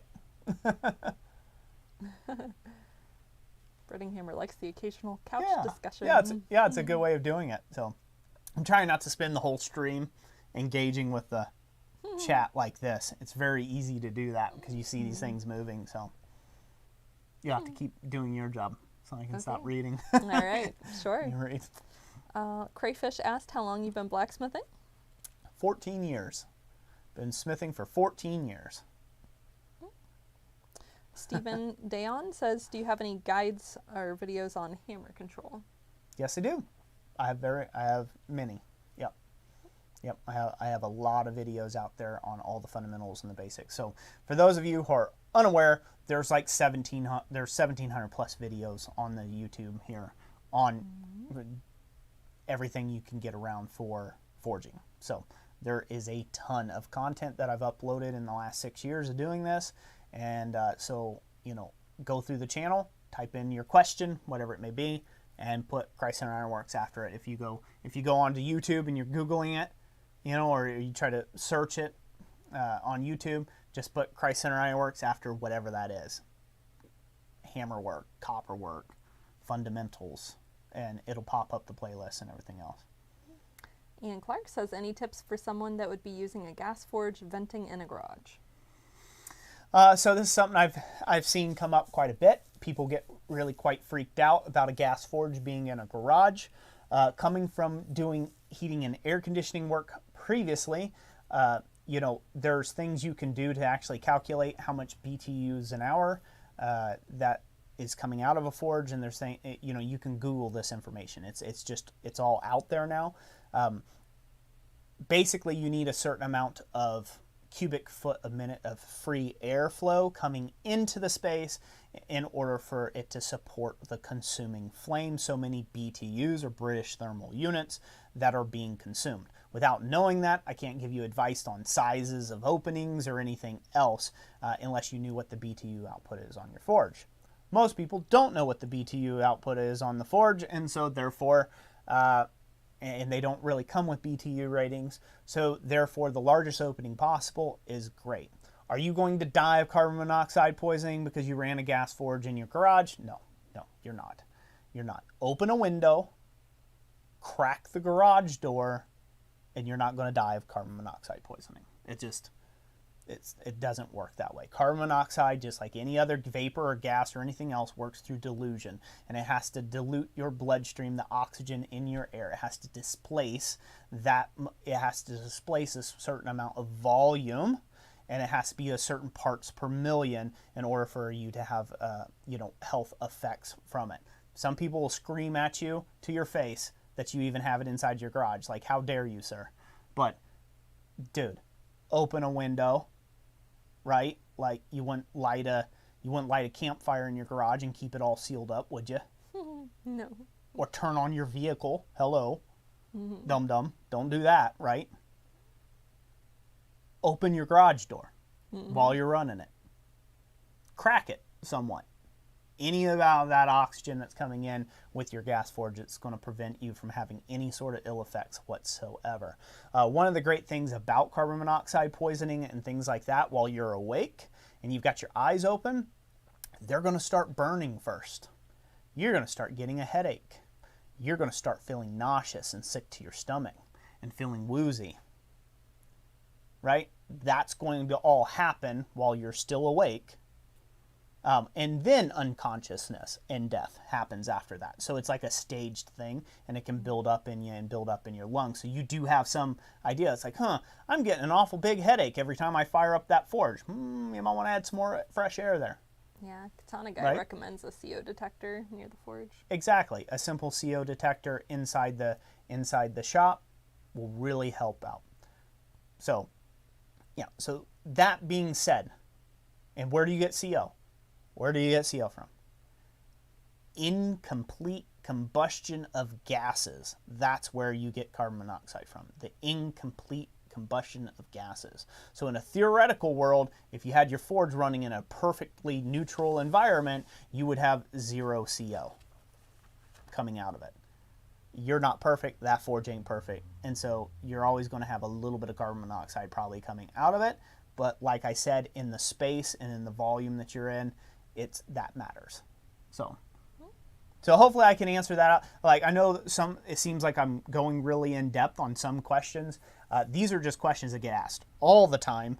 And I've seen many of online forums blow up on people asking questions about stuff like that, and just absolutely kind of, nonsense. Read a textbook. Do I read this? How dare you forge in garage? How dare you? How dare you forge in the garage? Thanks, Thomas, for the $2 super chat. Oh. How many hours should a single burner forge run on a 100-pound propane tank? All right, that's from Super Slow Morrow. Sid Marco, I think. Slow Morrow, I think okay. It is. Yeah. How many hours should a single burner forge run on a 100-pound propane tank? Good question. How many? I don't know. The things that go into that is the size of the burner, BTUs an hour that it'll burn. How big the burner is, how well insulated the forge is, what type of pressure you're running. the atmospheric environment that it's in. Like, are you in like negative 30 degrees outside, or are you in 90-degree temperatures?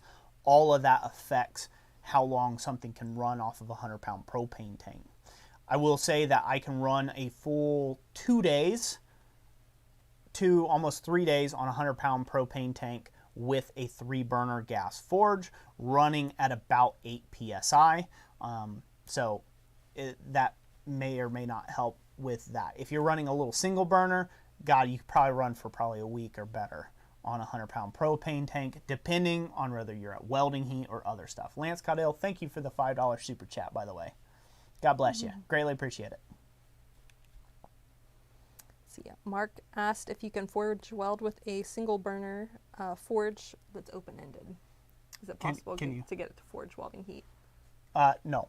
Close it up. I mean, it is if you have a big enough burner, but you're wasting a lot of heat energy by it all escaping out the front.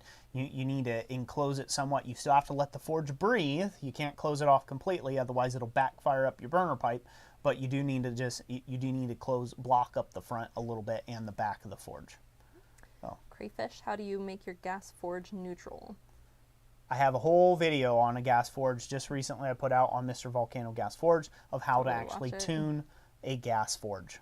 So Howcroft says ask for any recommendations of good items to forge at a demonstration, since he's about to do one at a heritage festival. To forge as a demonstration at a heritage festival. So my recommendation for that is keep it simple. Your focus is going to be split amongst a lot of people.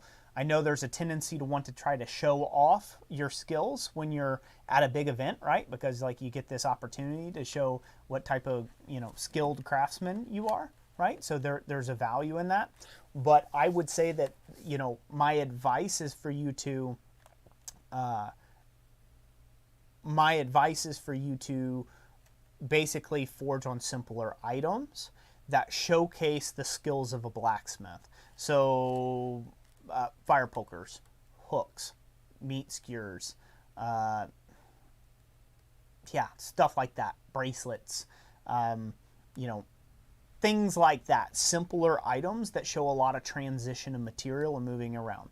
Stray away from forge welds or anything that you need to grind and make sparks or do anything like that. Stray away from any of those type items. You want something that you can completely do at your anvil and something that you don't have to be overly focused on, so this way you can engage with the crowd.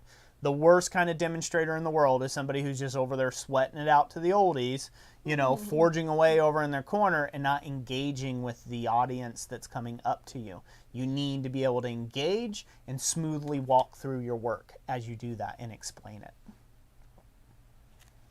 Also, one last thing, I'll mention it this way because I have,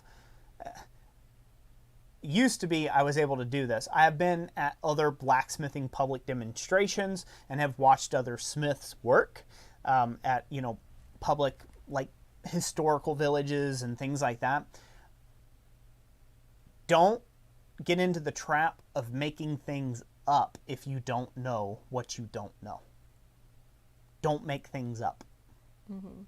It hurts the craft, it puts out the wrong information, and eventually somebody might call you on it too, and that's pretty embarrassing if somebody calls you on it. I never called anybody out on anything, but I smirk and I can giggle at a lot of things. So, generally speaking, if you are in an event, speak on what you know. Other things that you don't know, say, I've never heard about that. I'll have to go check that out, or whatever. But don't get trapped into speaking on things that you know nothing about. If it'll come back to burn you, because sometimes people will inquire of you, like some historian will ask you something about history, and you'll give, well, it was probably, I heard that it was about like this, and then they'll take that opportunity to take and ruin you.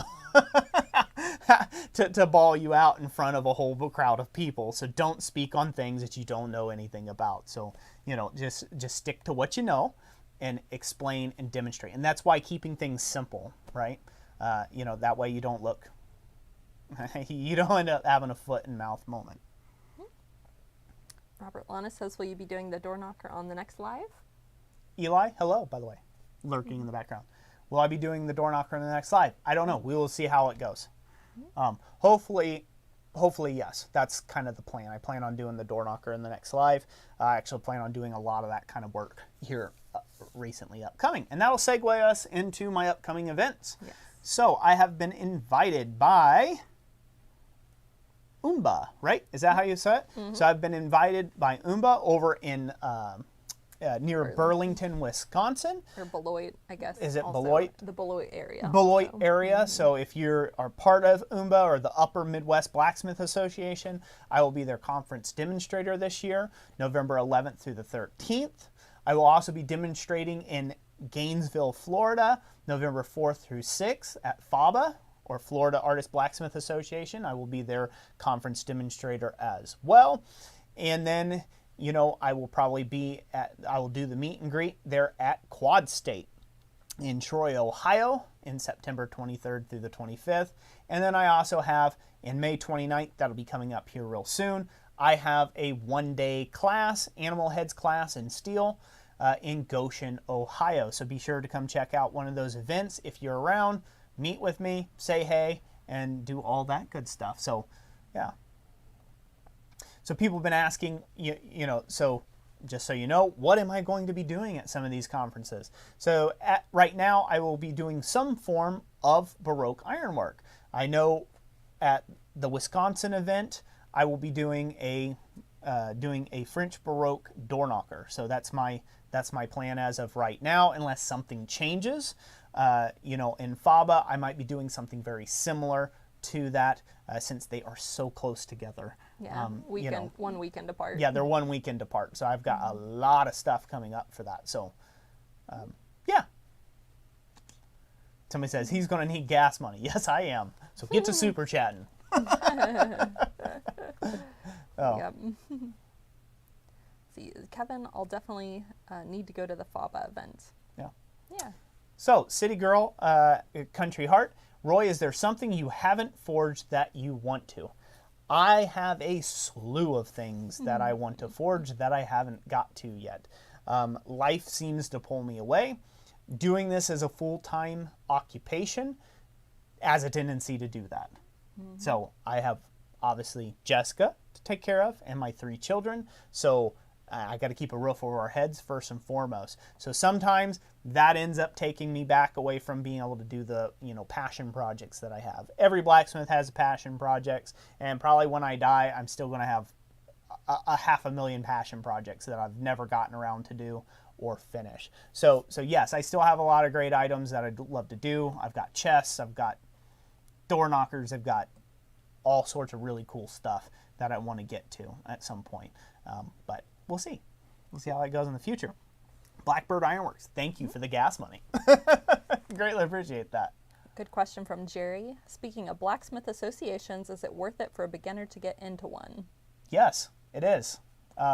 So blacksmithing organizations, it's very interesting for me, right? So I came into this craft before Facebook forging groups were a thing.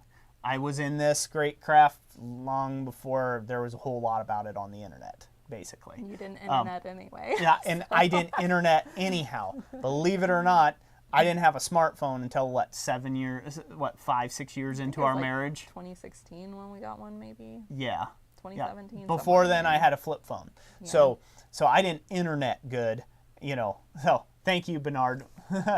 Greatly appreciate that $20. So anyways, so I got into it where that was the only real way that you could engage with blacksmithing, is you either knew somebody that knew somebody, or you got in as part of a group. Now, I was fortunate enough to live right down the road from SOFA. I was 45 minutes away. I was very fortunate and blessed in that regard that I was able to take and get up with that group, and I became a member of SOFA. Later on, became a member of Abana, and and that's kind of the limit there. And now I'm part of the Michigan Artist Blacksmith Association. I'm a member there. So a member doesn't necessarily mean you're active either.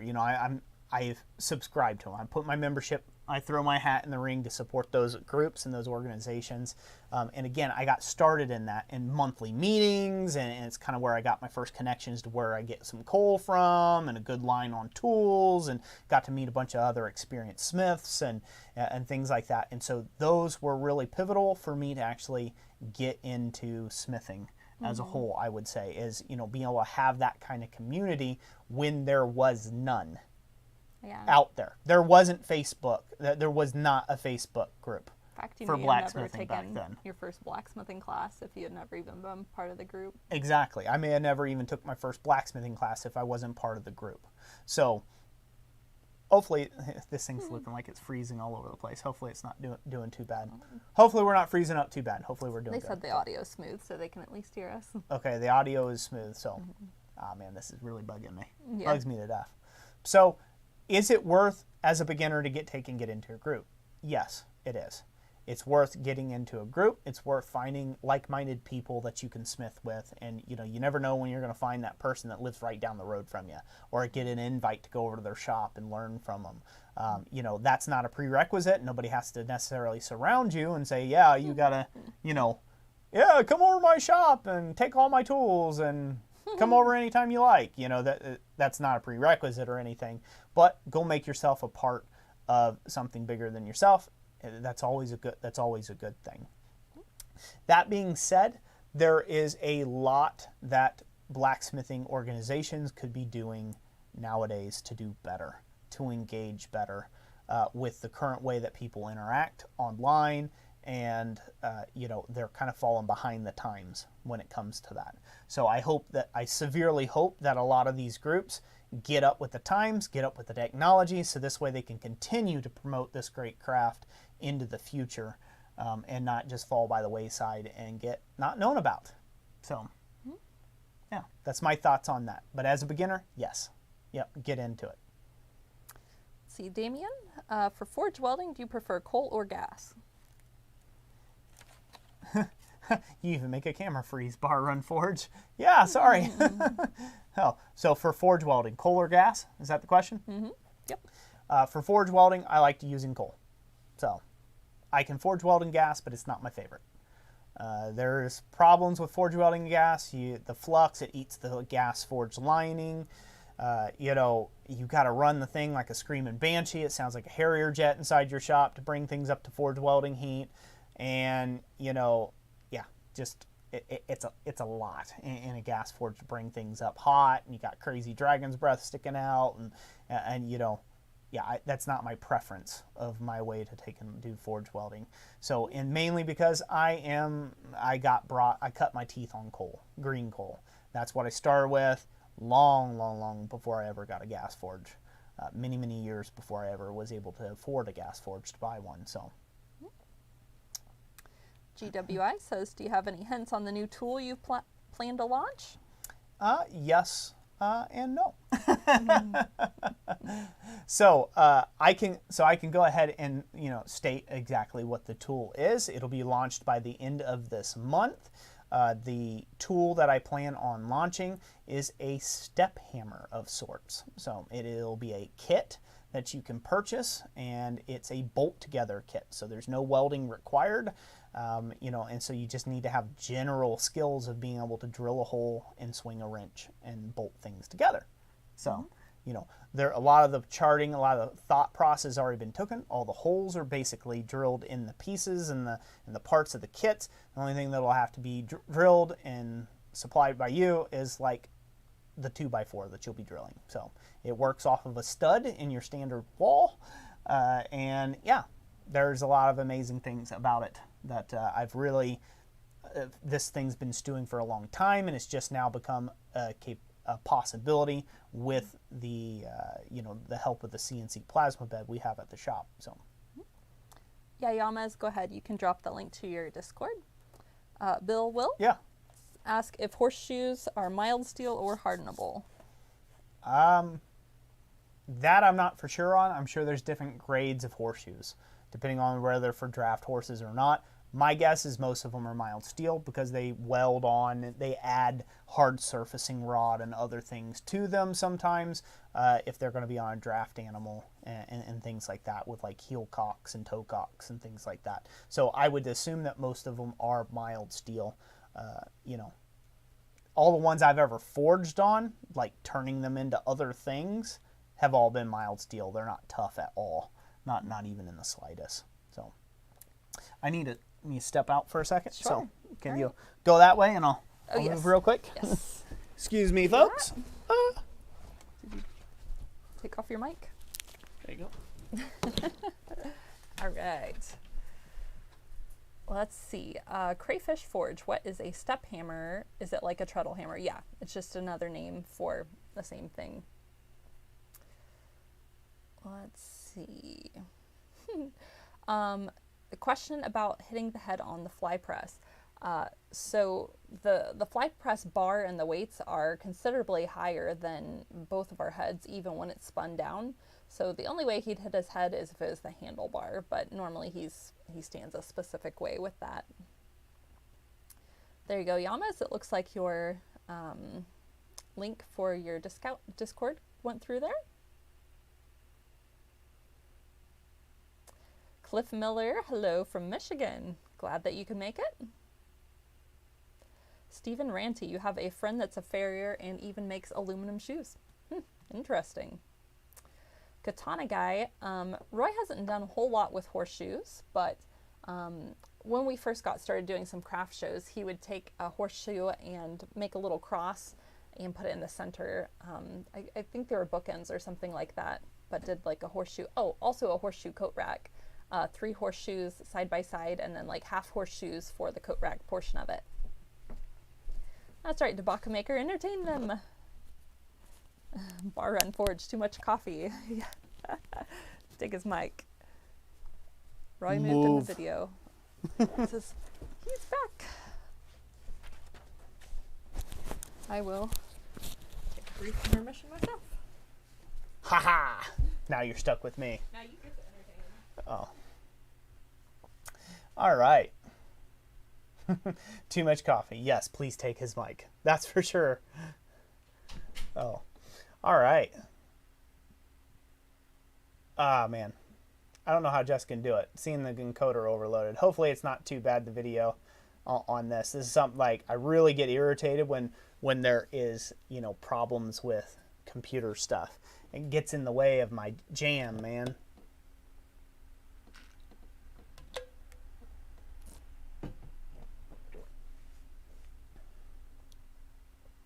Roger Caldwell, where did Roy get his farrier chaps? My farrier chaps, or my split apron, as I like to call it, instead of farrier chaps. I got those from Brown Cow Art, Chip Brown at Brown Cow Art. You can go check him out. His leather work is amazing. Entertain them, Roy. That's right. Yeah, never too much coffee. Never too much coffee.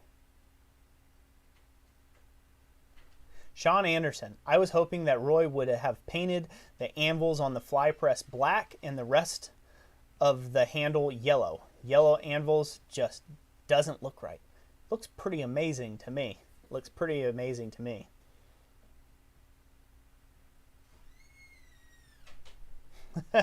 Robert Lannis, Roy, I'm digging that black on black shirt. Is that I'm your shop? Not sure what you mean by that. Your shirt, it has a logo. Yeah, it's my shirt. It's just wore out. Yeah. Yep, it's just wore out. One you've had like 4 years. Roy, is that damn icon turning red? I don't know. No, it's green. Let's see, it's uploading fine. Okay, it's uploading fine. That's not the problem. It's not the internet. It's actually the computer itself is overloaded. The encoder on the computer is overloaded for whatever reason. So everything else is hooked up good. So, It did remind me. I updated OBS recently too. Yeah. After I cleared everything, so You need to probably go back to a previous version of OBS. So, yeah. Technology, buggy. Okay, I'm glad it's not that bad. If it's really disagreeable to take a look at my ugly face, then just like put in some earbuds and like Hand to the screen. yeah, like put in some earbuds. You don't need to see me just sitting on the couch. There's nothing interesting. You can just listen to my smooth, sultry voice. Somebody was asking how many times you've hit your head on the fly press. Never. Never ever. That's what I thought. I've been whacked by the handle. So a lot of people have questions about the anvils, right, being up there. I knew I was going to get about a zillion safety comments on that. You know, the reason why fly press weights are round and like just a ball instead of anything sharp or blocky or square is because most fly presses, when people set them up, they're lower down and you could get whacked in the head by one of those fly press weights. But my fly press weights are like 7.5 feet above, 7.5 feet up in the air. They're way, way above my head. There's no way that they're ever going to knock me in the noggin or anybody else. You would have to be a giant and jump up to get hit in the face with them. So that's not going to take and happen. You know, you're going to get caught in the jaw by the handle versus anything else. I mean, hell, even the handle, the bottom of the handle is here, and then the fly weights are clear, like 2.5, 3 feet up. So I'm never going to get hit in the head by that. Again, everything is proportionate. I set things up high to begin with because I never wanted to get hit in the face with a round steel ball that weighs 40 pounds, right? You know, so I never wanted to take and do that. So, yeah, OBS is, OBS is buggy, but it's open broadcast and it's free. So it's going to be buggy. You know, Streamlabs, they have their own problems that I've seen. So it kind of just all depends on what you get. Certain versions of it, like our computer here, it's an older laptop with not that fast of processing speeds. So yeah, it's old, it's tired. What else can I say? It's old and tired of a laptop. It's got a lot of shop grit running through. Yeah, it's got a lot of shop internals, grit too. running through the internals of it. You know, we need to upgrade it at some point, and and then it might do better with the more heavier, intensive OBS system. Let's see. Mark had asked about the dangers of working with galvanized.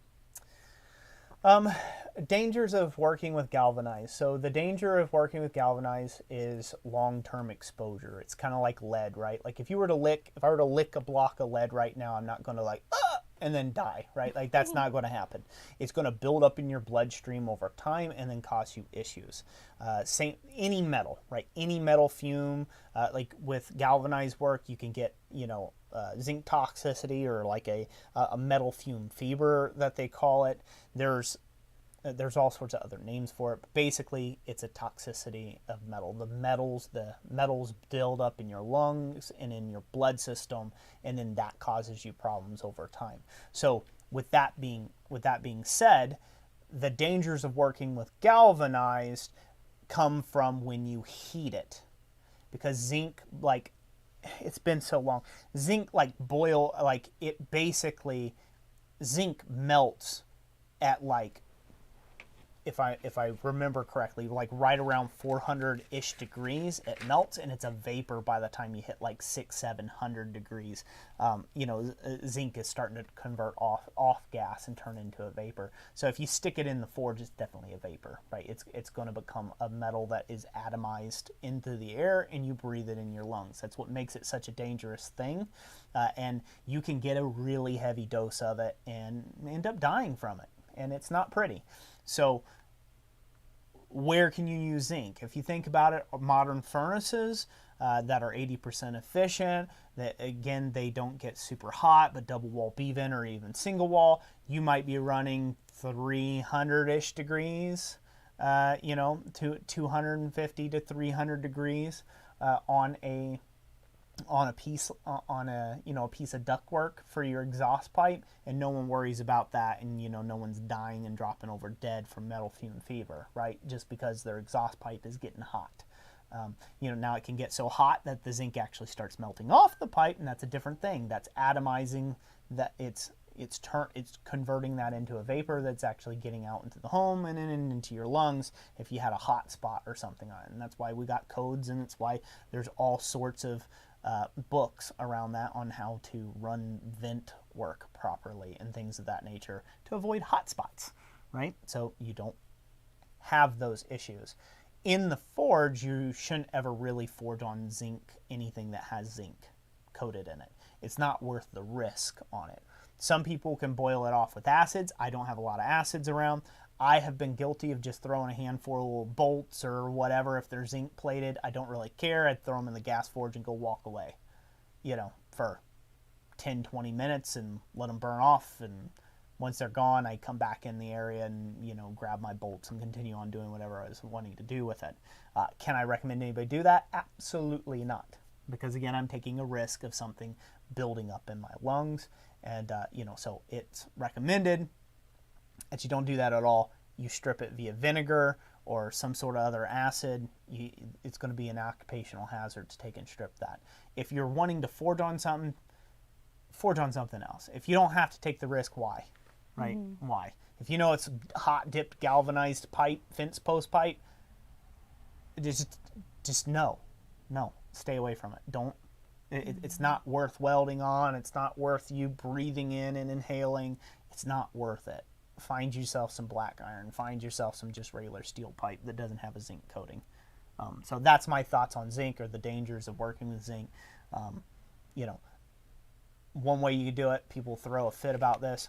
Start you a big campfire outside and chuck the pipe into it and make sure it's up and roaring and then go inside. You know. As I said before, just like with CO, just like with anything else, any other gases, it is all about dilution, right? There's a amount of, it has to take and get into, a certain percentage has got to take and get into the air that you're breathing, of parts per million, in order to have an effect on you. And there's an acceptable amount of parts per million even for carbon monoxide. So.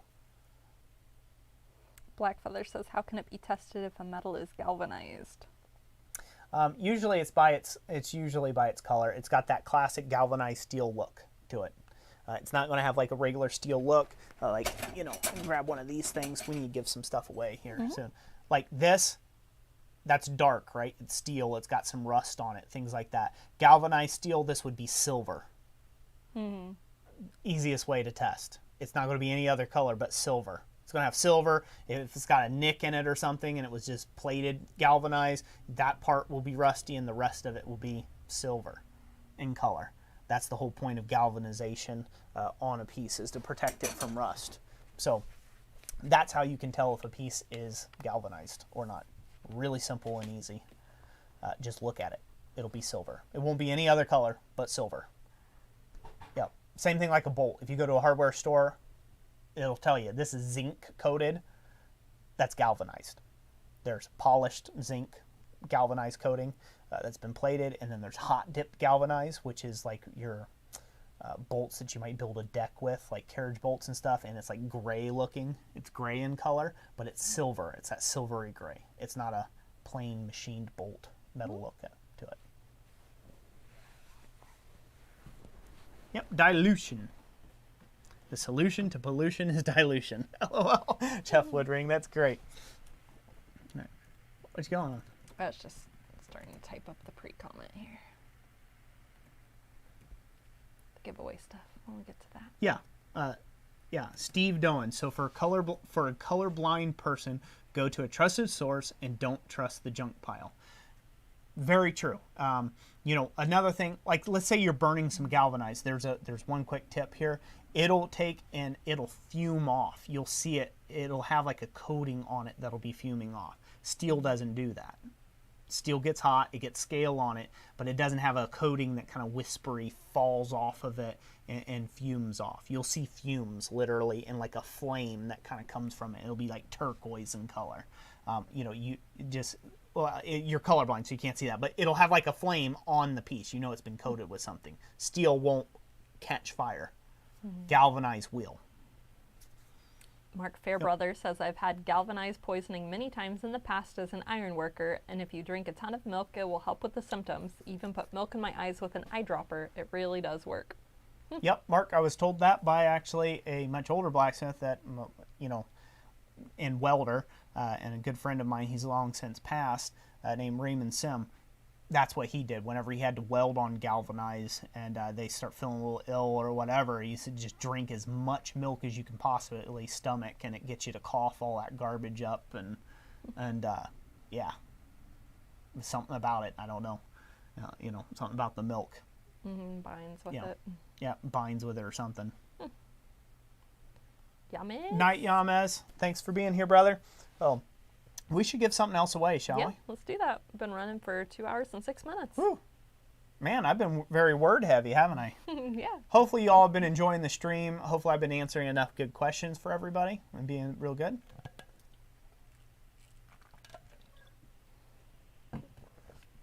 Let's see here.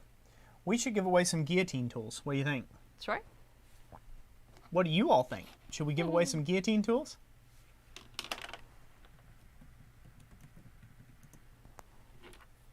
Should we give away some guillotine tools? That is the question. Wait for it to update, Okay. huh? Yes. All right. So I'm going to set this over here while we wait. Oh, I don't think I can show off the whole thing. Shall I go to camera 2?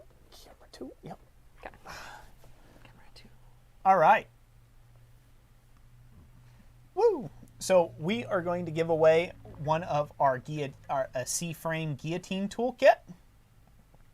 A C-frame guillotine toolkit that we sell over our website, www.blacksmithingblanks.com. I do have these in stock if anybody wants to take and purchase some.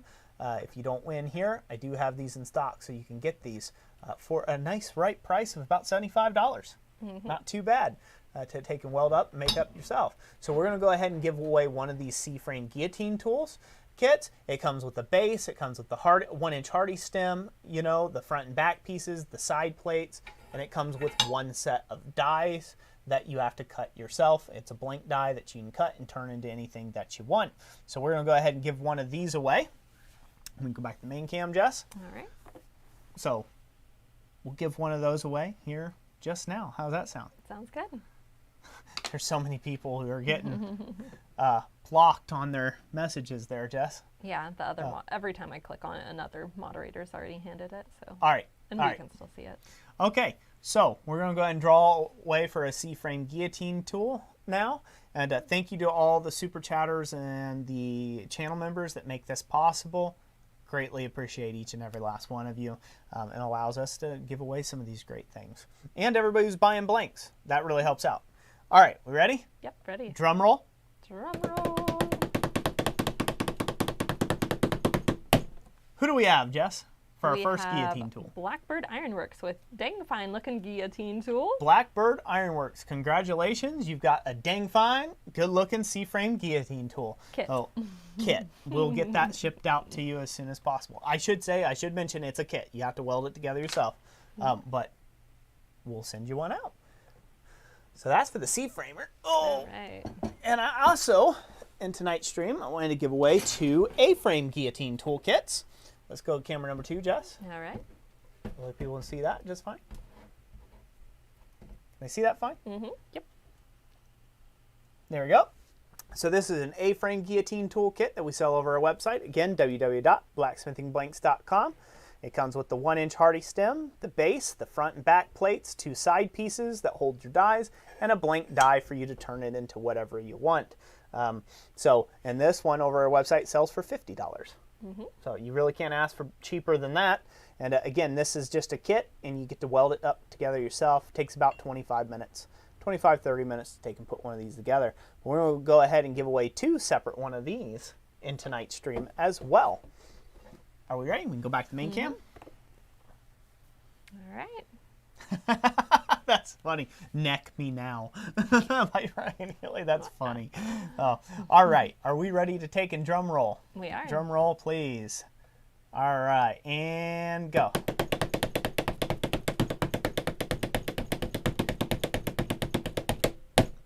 Who do we have, Jess, for our first A-frame winner? All right. We landed on Jesse Garza with guillotine tools. Jesse Garza, congratulations. You're a winner of one of our guillotine tools, our A-frame guillotine tool kit.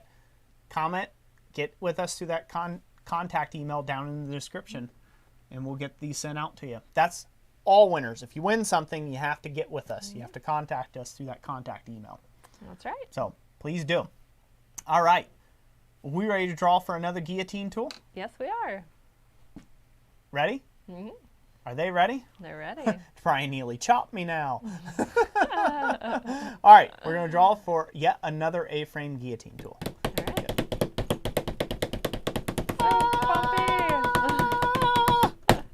Who do we have? All right. It stopped on. Oh, did it stop? Elmer. What's happening? It's jumping. It's freezing. Ah! Okay, hang on. I'm gonna re-scroll and let it stop. It's not stopping. Okay. Stephen White, guillotine, one way to get ahead. Stephen White, congratulations. You are a winner of yet another guillotine tool. A-frame guillotine. Well, he hasn't won another, but yeah. He's won. You have won You've one. gotten ahead. Yeah, you've gotten ahead now. By one. A-frame guillotine toolkit. Get with us through the contact email down below. So congratulations to the winners on those. Uh-oh. Ooh, we lost it. Okay, we lost the chat. It come back. Goodness. Yay. See, it doesn't. I think they're a little. They must think the word guillotine is a little sketchy. Remember They that must from think, yeah. my last live stream? It's like, put a space in there or something. Yeah, you have to mess that up. That's right. So far, this live stream, our winners have been, for the Blacksmithing book, has been M. Howcroft 2. A-frame guillotine kit has been Hephaestus Ironworks, Jesse Garza, and Stephen White. C-frame guillotine kit to Blackbird Ironworks. Stickers to Lance Caudill, GWI Railroad, and Wayne Heights.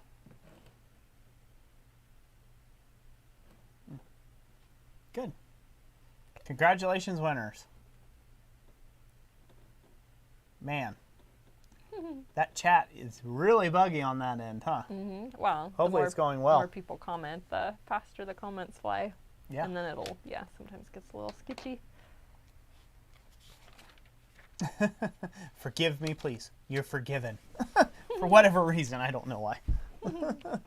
Oh. J&K has asked if you've considered writing a book or doing a podcast. I've considered both. I would probably be more at home with doing a podcast than writing a book. Let me set this out of the way.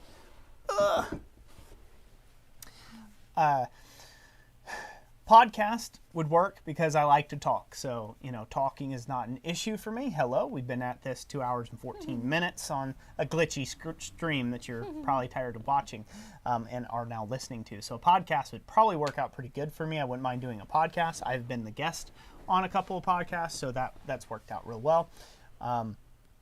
As far as writing a book, I just don't have the patience to sit down and pen anything. I don't write notes. I don't write if I don't have to. So, yeah. In fact, when Jessica and I was dating, she would write me like little love notes and like little love letter things, and I just wouldn't reply because I just don't write.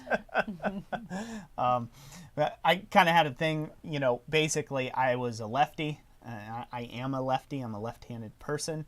And as a military brat, so growing up in a military household, the school that I went to on post, the teacher really ruined me in my developmental years when it came to writing. Tried to break me for the first 3 years of my former education, being in grade school, tried to make me write with my right hand, and I fell behind horribly when it came to writing skills. So I literally write like a third grader. Like that's how my letters and stuff on writing goes. So I generally don't write as a general. So now you could solve all that just by typing things up on a computer. Well, looky there. Again, Roy didn't do computers up until just 6 years ago. So yeah, I'm not a typer, and I had never learned to do any of those sort of skills. And now I just don't really care to. So for me, I can talk a lot longer and address subjects better than writing out emails or comments or typing up big long big long words on something. So thank you, John. Bravo. Mawini for the $5 super sticker with Bravo.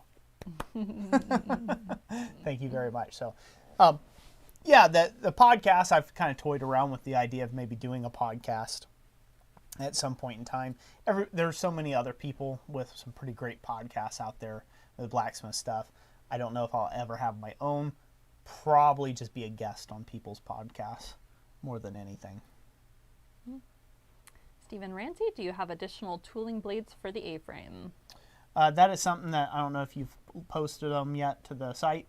No, because I didn't have confirmation from you yet. So those are something we've worked on. Actually, I just went out and got a whole bunch of steel there the other day. Those will be on the website hopefully within the next week or so. We will have extra, die blanks available.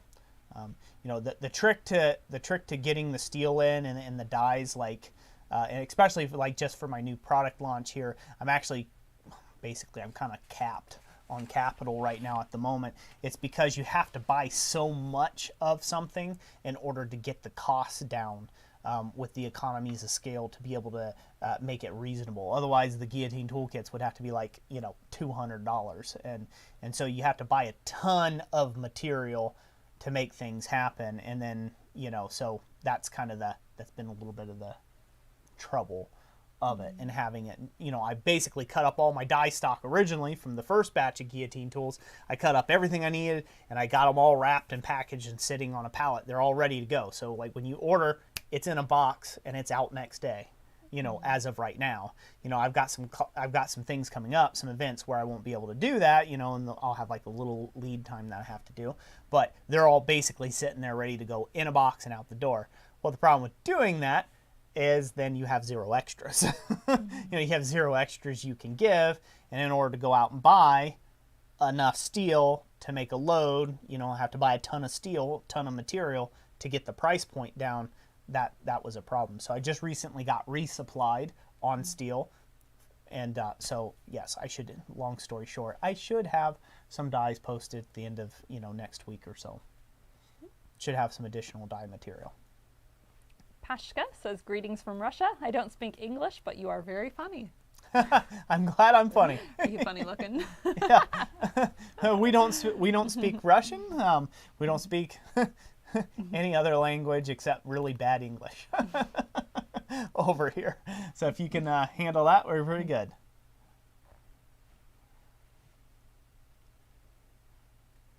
See, Black Feather says, do people who wear glasses also need eye protection other than the eyeglasses? Eyeglasses serve as some protection for your eyes. Generally speaking, though, the reason why eyeglasses like PPE protective eyeglasses work better is because they actually form a seal, a little bit of a seal around your eye sockets. They're kind of domed and they touch at the top of your brow and at the bottom of your eyelid right here. And so that kind of helps keep out some of the debris that could jump up underneath the eyeglasses. Now, that being said, they're not perfect. And so unless you were forging in goggles that suck to your eyelids, suck to your face, you're going to get some dust behind there. You can have things jump up behind there and happen anyhow. So really when it comes down to eyeglasses, it's really what you're comfortable with. If your eyeglasses are some bigger eyeglasses, it'll stop just as good as safety glasses would. Anything that's coming in projecting this way and smacking you, it'll provide some protection to your eyes. But be advised that those glasses weren't made to catch flying debris like safety glasses. Safety glasses are not meant to break or shatter. They're meant to stop things from getting to your eyeballs, right? So if you want to use those, there's all sorts of alternatives. There's things where you can get these glasses and they got these little things that go around the sides and kind of turns them into like protective goggles, your glasses and things like that. There's all sorts of different options out there on the market for that. And I believe there's even some prescription safety glasses you can actually end up buying. They're quite costly that will match your prescription glasses. So that might be something to look into as well. But I've seen guys forging just nothing but their regular eyeglasses and seem to be just fine. Put their safety squints on. Mm-hmm. Zach says, I learned this lesson this week, actually. Folks, I had a piece of scale hit my eyeball while scrolling 1/4-inch round stock. Wasn't a fun time, and now I'll never not wear PPE glasses again. Yep, Zach Holler. Exactly. Yeah. You only get 2 eyes, buddy. You know, once it's ruined, it's ruined. So, yep. You know, personal protection equipment, it's a serious topic, and it's a long topic, and it has a whole host of people saying, oh, never use that. Yes, you do. Whatever. You got people who will basically forge naked or just shy of it. And then you've got other people who will wear a turtleneck, you know, and safety pads and go out in football gear to forge. You've got both extreme ends of the spectrum. I fall in between. There are practices I'm okay with having unsafe practices on. There's places where I'm complacent, I guess. Not that I'm okay with it. I'm just complacent in certain areas, and other areas I'm not as much. I'm really more serious about. And you do kind of have to base that upon kind of your own risk assessment of your work. What we do is a dangerous craft. Blacksmithing is a dangerous craft. Welding is a dangerous craft, right? Like, I mean, you shouldn't lick an electrode while it's running, right? You know, with a welder, you're going to fry yourself, right? But, you know, again, some guys will weld for years and welded for 30, 40 years without even gloves, wearing welding gloves, and other people wear gloves and, you know, everything, all the garb that's possible. You know, and again, it comes down to you, your own cost to benefit safety analysis for yourself. If you feel unsafe, then you probably are unsafe, and you need to do something to correct that. You shouldn't rely on somebody else on the internet telling you whether you're safe or not. Never. Don't rely on anybody else for your own safety. Your own safety is your own responsibility. So if you catch something in the eyeball because you weren't wearing your safety squints, well, that's your own problem, pal. Right? If you were wearing something and you still got something up in your eyeball, well, it's still your own problem. So depending on what you were doing. I've gotten stuff up under my safety glasses before, but I've also, if you look at my safety glasses, because I'm all the time in my shop wearing safety glasses, my safety glasses, the amount of crud that gets pelted at my face on the daily, I can never stand with people who take off their safety glasses and forge all the time. No way, Jose. I'm way too far in it. I do it too much. There's too much grinding and welding and all sorts of facets of what I do where you could get something directly at Mach 2 to your eyeball and be blind the rest of your life. So I'd rather be known as a 10-fingered, 2-eyed man that can still see and forge when I'm 100 years old. So, yep. Stone in the Field said, do you have any suggestions for forging Jesus-style crucifixion nails? Because he's making some for Easter. Do I have any suggestions for that? So I probably, for that styling, I would just taper a bit of 3/8-inch bar stock, clamp it in the vise, and head the one end on it. You don't have to create a big head. It just needs to have a little bit of a swell on one end. So they're pretty easy to make. That would be my suggestion. Just draw out a nice long skinny taper on some 3/8-inch bar stock, cut it off, and then grip it in the vise or hold the skinny end and peen up the other end to brad it over. It gives it kind of that, what people assume is an authentic nailed look that way.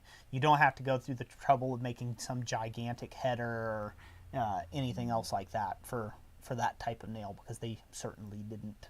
They were just punishing people, so they're putting as little effort into the quality of that ironwork as possible. The bookmaker says, your ears are up for grabs, though. His ears are already gone. Yeah. What? Yeah. Hearing protection, that's another thing as well. You know, people don't think about that a lot, is your hearing. I already have damaged hearing from many stupid things, but yes, I have damaged hearing. I used to shoot, I can't say that online, can I? I used to bang a lot without any hearing protection. I when I was doing heating and air conditioning work, I actually ruined my hearing on one particular job. We were putting in ductwork at the Cheyenne Mountain Zoo. That's out in Colorado, for those of you who don't know, and I was cutting out a big 7-foot by 7-foot piece of ductwork. We're going to end up putting, long story short, we're going to put some furnaces in there, and we're going to plinth them up, and we're going to do some stuff. Well, my job, I was just new at doing the thing, doing HVAC work. My job, I had to get inside the ductwork, had to crawl up inside the ductwork, and I had to cut this big 7-foot by 7-foot panel out of the bottom of this ductwork with a Sawzall, and I didn't take any hearing protection in with me. And my ears rang like a bell for about 3 weeks solid. And after that, I've been tone deaf to low tones ever since. So I'm actually tone deaf to people who talk low. I'm just reading your lips. If you got a real deep voice, I can't hear a thing you're saying. I'm just like, yeah, okay. Good to know you, guy. Sure. you could be asking me anything, but so I've been tone deaf ever since then. So, and it's only gotten worse with age. Madeira says, have you ever gotten any arm injuries after hammering? Pretty early on. I am a big advocate at keeping away from large, heavy hammers. You need to swing an appropriate hammer. You don't really need to swing anything over 3 pounds, in my opinion. So I started with my lightweight hammer being a 3-pound Harbor Freight hammer. That's what I started with.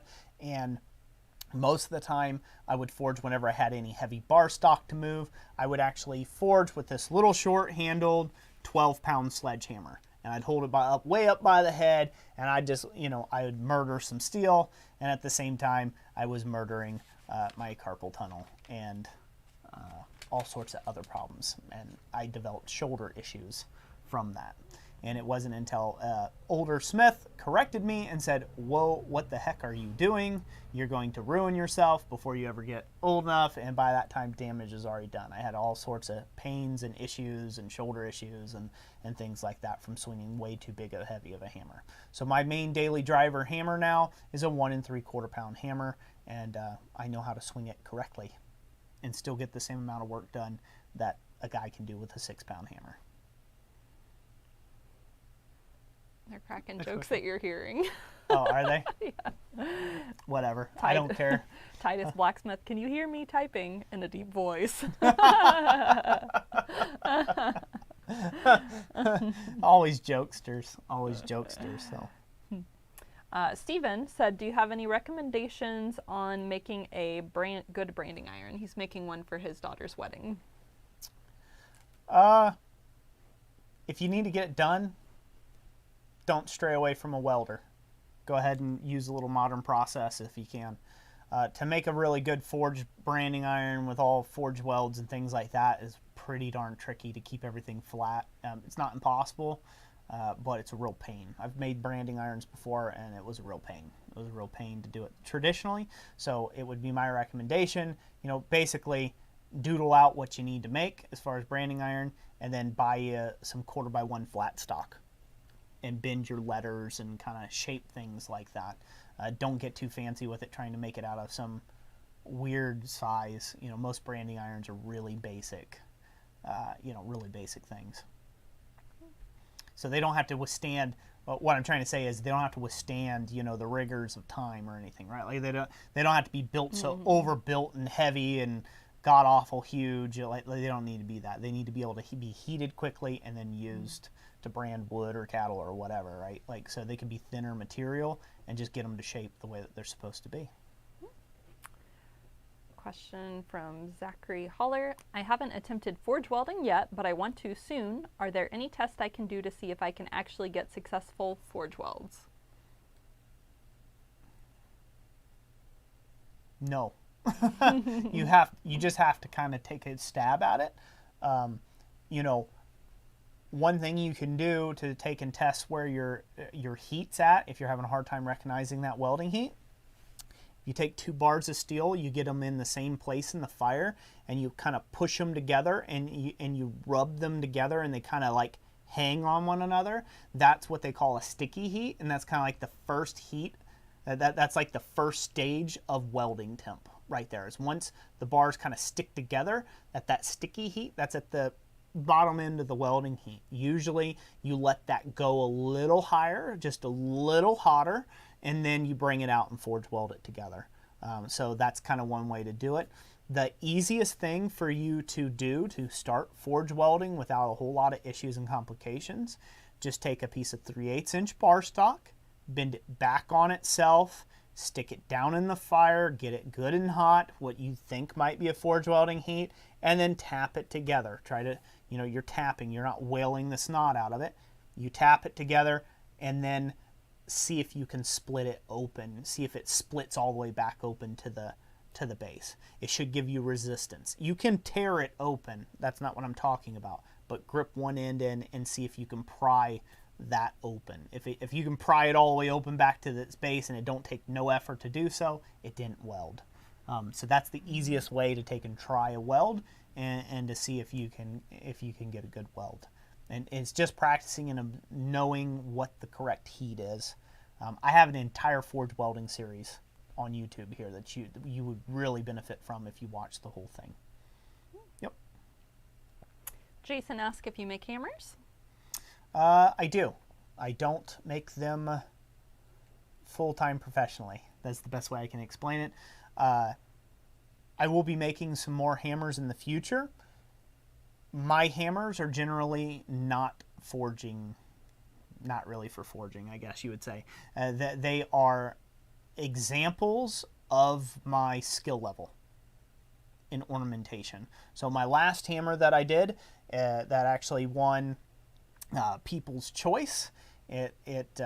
Sofa, I guess it was People's Choice, as that was called. Yes. People's Choice, wasn't it? That's correct. So it really was the star of the show, which I'm super thankful for.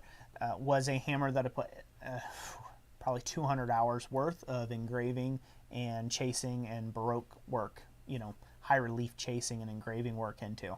And so it was an art piece more than it was a functional hammer.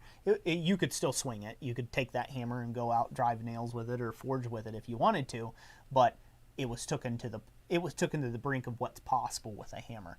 And that's the kind of hammers I enjoy making. I don't really enjoy making like metal thumping, just basic hammers. That's not my forte. Mm-hmm. Again, if you look at Cyril Colnik's work, this is my forte. This is the stuff I'm into. This stuff right here. That's what I'm into, not really just making basic shapes. Corey Shire says, Roy, if I was to buy a guillotine tool or win one here, would you be willing to weld it up before shipping? Where I know how to, I have no ability. He said he doesn't have a welder earlier. Okay, he doesn't have a welder. Mm-hmm. I take those on a case-by-case basis. I might have to charge a little extra. Well, I'll have to charge extra for that. But if you wanted to, just DM me and I can probably do that for you.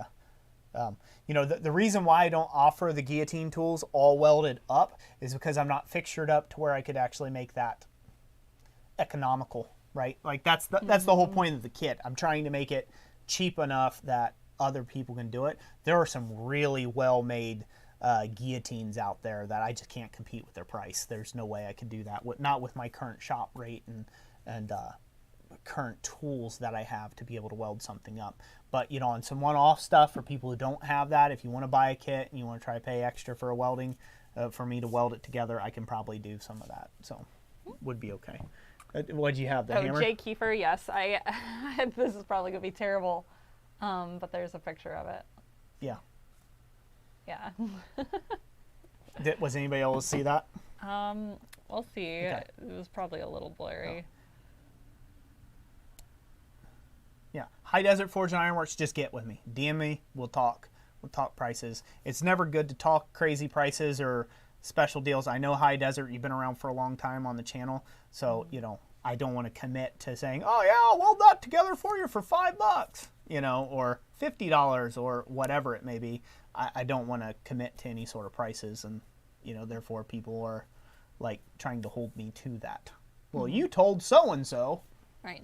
Well, I know so and so. I don't know you, or whatever. So this video will live in infamy for the next 20 years. So you have to watch what you say online. So just get with me. GWI Railroad. Roy, do you have any tips for making sharp 90-degree bends in half-inch bar? My bends are not coming out very sharp. You do have a video on that. Yeah, so the technique. Generally you're going to take a look for, the inside bend. You can make that sharp just by hammering against a sharp corner of an anvil. The outside bend, if you're trying to get a really sharp 90-degree bend on the outside corner of a bar, there's several techniques for creating that. I do have videos on making, upset square corners and different methods of making upset square corners. Probably the easiest way is to do a draw away technique where you leave a little peak in the center. You kind of draw some material to each side and then you bend it, and then that peak becomes your outside corner, and you hammer against a sharp inside corner, and then you get an exact 90. That's okay on small pieces. For really big stock where you can't thin the bar and draw it out forever, that's not going to work out well for you.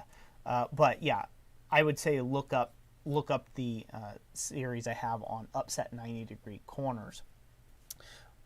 Really, that comes down to your heat choice, right? Like how you heat your material, like keeping your heats nice and short and keeping them where you need the steel to move the most. If you remember on a piece of bar stock, how you get fish lips on things, you can use that to your advantage. Why does fish lips happen or carp's mouth on a bar? It's because the surfaces of the material are moving faster than the center portion of the material. Sometimes we think about steel being, that the whole thing moves all at once, and that's not the case. So you can take advantage of that when you're trying to create an outside 90-degree corner on something, or even an inside 90-degree corner, by lightly hammering and caressing that material into a 90-degree shape, just by peening the material into the corner, and you can end up getting that ironed out into a 90-degree shape. It might be worth me doing an additional video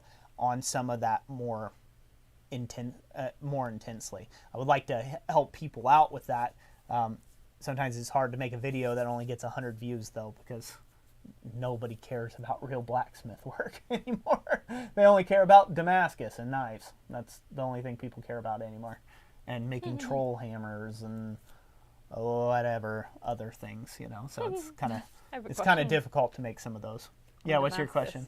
Reverend Lars asked if canister Damascus is easier than layered Damascus. Canister Damascus is easier than regular Damascus. Mm-hmm. So I've never done canister Damascus. Let's just say that. I've only ever done regular Damascus. Neither one's particularly difficult if you follow the rules of forge welding. So in a canister, if you're tamping your powder down, your powdered material in there, you've put all your stuff up, you've sealed the canister up correctly, you've used your whiteout to split your canister off the thing, and you've done all the things that you see everybody else do on the internet, you're going to get a result, because physics, science, it's going to work the way that it's supposed to work. So it's not particularly a difficult weld. It's not difficult at all. So Damascus work is not difficult welding. It's just not. So that Jessica smiles and smirks, because I've had many a rant about Damascus and stuff. People view Damascus as being a pinnacle, like you have achieved something, and it's not even close. it's not even close. There are so many people. I can teach anybody on here how to do a weld with Damascus any day of the week. Super easy. It's like the most basic weld you can do. It really is. Because the trouble isn't in the welding. The trouble is in creating the patterns, right? And knowing how to do that and stuff. The weld is not the hard part of doing Damascus. Recognizing proper welding heat, that's the hard part. Taking and welding in sequence, having your correct forging order, that's a hard part. Not overusing flux, that's a hard part. Your timing, knowing how fast you need to move in order to weld up that billet, that's a hard part for most people. Too much oxygen in the fire, that's a hard part for people. But the actual weld itself is not difficult. That's not a difficult weld. Anybody who thinks that it's a difficult weld, I challenge you right now to take and forge weld a collar onto a tube. Go ahead and forge weld a collar onto a barrel tube for a key. Have fun with that one, and then get back with me. Show me your results. So, it's not a difficult weld. Damascus is not hard. It's not hard. Not that portion of it. Pattern development, making good clean billets, having stuff without inclusions and voids, that all becomes difficult. But if you follow the set rules, it's not difficult. So I would probably say that the hardest, probably hardest thing for a lot of people to get in any of that, whether it be regular Damascus or canister, is, regular Damascus, you've got pieces that are exposed to oxygen in the environment, so that's probably a little more difficult than canister. That would be my guess. People will have a higher failure rate probably in the regular Damascus department, and therefore by proxy they think that the canister would be difficult to do because they have a high failure rate in the regular Damascus department. Catch you later, Dana. Dana, thanks for being here. Oh, God bless you as well. Titus, we know you love flux. Debaka maker, speak what you know, Roy, LOL. I do know. I can speak what I know. Oh. He's reminding me of earlier, so, But yeah, when it comes to canister, I haven't messed with canister, so I don't, it does not appear to be a particularly hard weld.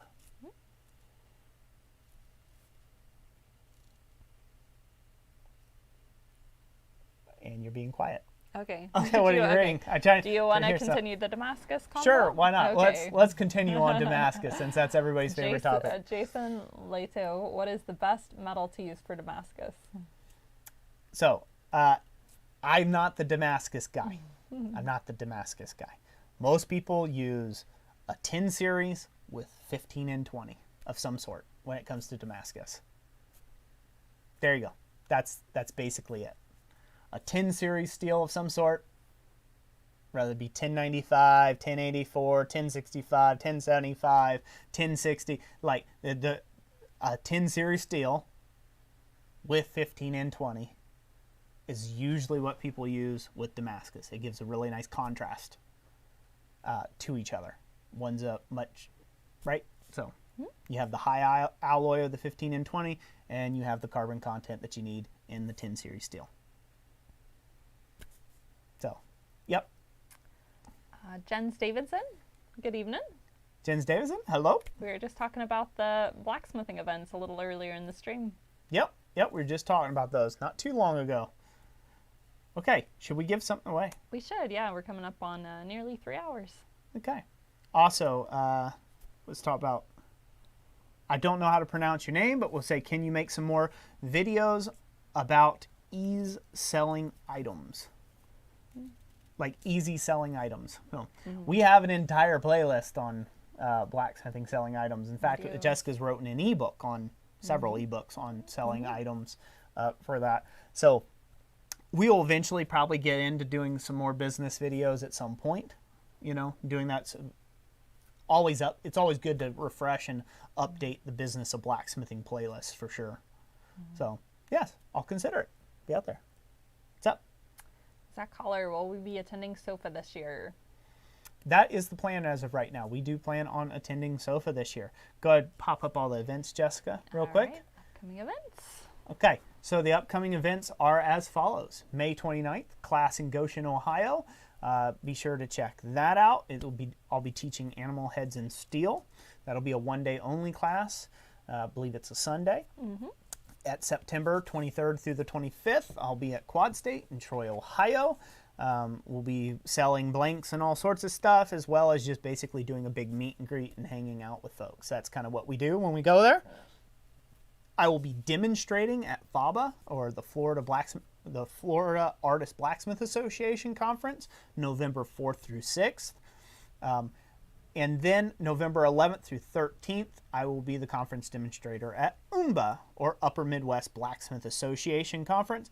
I'll be taking and demonstrating there around Burlington, Wisconsin. So if you want to be at one of those events and meet and greet with me, shake my hand, say hi, I am much better in person than I am on TV. I'm taller. You're taller. That's what you get told. I'm taller. I'm bigger in person than your little tiny screen. Yeah. Yeah. Yeah, so I hope to meet people there. You know, yep, Gainesville, Florida. That's correct. We'll be in Gainesville, Florida for the FABA meeting. I will be a conference demonstrator there. So be sure to come say hi. Yeah. Yeah, Yeah, Jens also- Davison, definitely looking forward to seeing you too as well. It's going to be a fun time there in Wisconsin for sure. For anybody who is interested in those events, but if you aren't familiar with the groups, if you go over to our website, excuse me, under our upcoming event section, I do put links specifically to the different groups and how to register for the event. That way you can sign up in advance if you need to. Yeah, yeah. It's definitely worth checking out. All right. So let's go ahead and give away another couple items here. We're going to give away some blanks. Okay. I'm going to give away, well, it's just this one blank set. Okay. And then I think we should give away the gas forge. Okay. And then we'll move into the after hours where I can continue to answer some questions for a little bit. Okay. Sound good? Yeah. Sound pretty good? That way if the stream drops out all of a sudden suddenly, then we can just be like, whatever. Huh? Yeah. Because we've done what we Taking came to care do. of business. We've taken care of business. So, Robert Lannis, thank you so much for that. He said, Roy and Jessica are the most welcoming people in person that you will ever meet for sure. Thank you very much. I love people. I do. I love teaching. I've got a lot of passion for this craft. It's my bread and butter. I'm very passionate about it. Of course, being a passionate person obviously gives me strong opinions one way or the other about certain things. Don't let that turn you off about me. It's just, it's how I am. You know, you be a friend to me, I'll be a friend to you. You know, that's how I've always been, and I've loved this craft since moment one, and I'm just giving back literally what people have done for me. So, you know, that's how it is. I've been disproportionately blessed in my lifetime to be where I'm at, and so I'm really happy to share. That's what I am. So thank you all for being here and allowing me to share. All right, let's go to camera number 2. Camera 2. All right. So I have a spatula and ladle blank set. I didn't bring in the rivets just because, well, that was tedium that I didn't want to mess with. But we sell these sets where you can get them with the handles or without over at our website, www.blacksmithingblanks.com. Shameless self-plug. And I'll be giving this set away to one lucky individual. Sound pretty good? Mm-hmm. It does. So there you go. Pretty basic. You can make them up however you like, whatever tickles your fancy, and whatever you may enjoy. So we'll go ahead and give those away, and we will go ahead and draw for them. I will. All right. We'll do the finger roll, please. Finger roll. Who do we have? We have Titus Blacksmith Forge with me. Titus Blacksmith Forge. Congratulations. You are the winner of the spatula and ladle blank set. Get with us, contact email down in the description, and I will get those shipped out to you pronto. Okay, let's move on to the next thing. All right. Don't drop it on your This toes. funky little tool here. What is this funky little tool that Roy's come up with here? This here is a trivet tool. So this is to lay out basically your legs on something at 120 degrees angles from each other. Basically, you find the center with the center point here, and then you just draw out some lines on wherever you need to take and place legs at 120 degree angles from one another. So it really helps out. This one's made for like 6-inch bottom trivets. You can very easily find your leg positions at 120 degree angles. You can also use the outsides of these to take and draw an exact 120 degree angle and things like that. So we're going to go ahead and give this one away. And I've got a second one of these that I'm going to give away as well to some other lucky individual. So I've got 2 of these. Again, you can find these over at our website, www.blacksmithingblanks.com. Let's go ahead and give one away, Jess. We'll go back to the main cam. All right, we ready? Yes. In 3, 2, 1, go.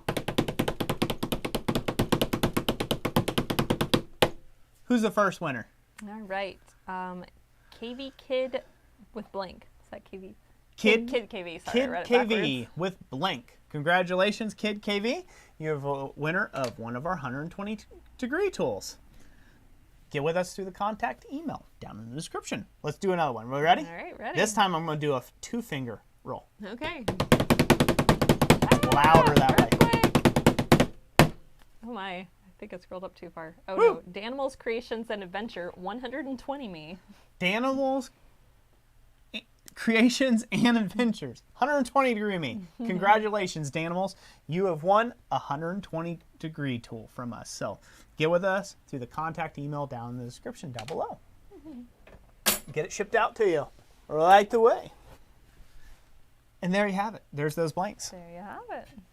All right, we're looking pretty good. Yeah. Roy's fidget spinners. Yeah, Roy's fidget spinners.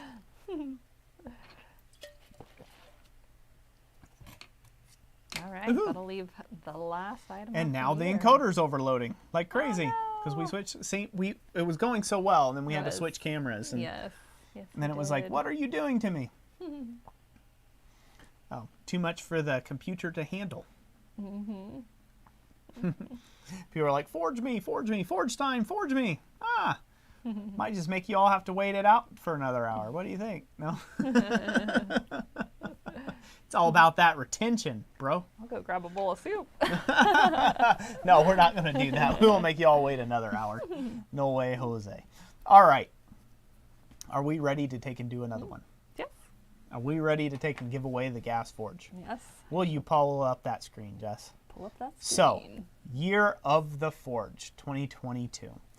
By everyone's generous donations and everybody who's been purchasing and all the blanks and all this other stuff and everybody who's supported us via memberships and super chats and things like that, you all are what keeps this whole thing running and allows us to keep churning out giveaway items and things like that. These giveaway items don't cost us nothing, they do cost. And it is the people who support this channel that make it possible. So please give them a round of applause when you get a chance in the comment section. So we're going to be giving away another Mr. Volcano gas forge. This is a single burner. You can find them over on Amazon. I think they're 88 bucks. They're not a sponsor of the channel, but they were kind enough to hold 12 of these back for us this year. And this is forge number 4. Number 4. So this is the 4th forge that we have given away this year. And so if you don't get in on this, there's still 8 more to go. So be sure to subscribe and bell notifications and all that good jazz so you can be notified when we give away our next forge. That's How right. does that sound? Sounds great. All right. So let's go back to the anvil cam or main cam or wherever we're at. Hopefully we're okay. I'm looking around. Wah. Okay. And now Dun-da-da. we'll go with Oh, yes. 3 fingers. Disclaimer. Got to throw in the disclaimer for anybody who hasn't read. This is open to the U.S., Canada, Australia, and UK. Yep. And if you're under 18 and you win, your parents have to claim it for you. The rest of the world, we don't care about you. That's what that means. That means we have trouble shipping elsewhere. No, From that's not on what that Amazon. means. We have a hard time shipping to anywhere else than, with the Amazon thing. So that there it is. There you go. Okay? But we will ship it to you in those areas that are before mentioned. We ready? That is correct. 3-finger drum roll.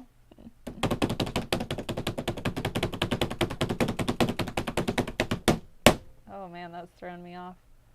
Let's see I'm here. completely frozen. It is. Hold on. All right. Do we want to read drum roll? Sorry, I didn't. Okay, I was read drum having roll trouble. instead. I'm going to do it on my lap, so this way Okay. it's not. So That'll this way it's help us, not like- welling the computer. It's like jumping All right, everywhere. are we ready? We're going to read drum Okay, roll. Are you read going? drum roll. Are you ready to click somebody now Yes. and pick somebody? I'm ready. Okay.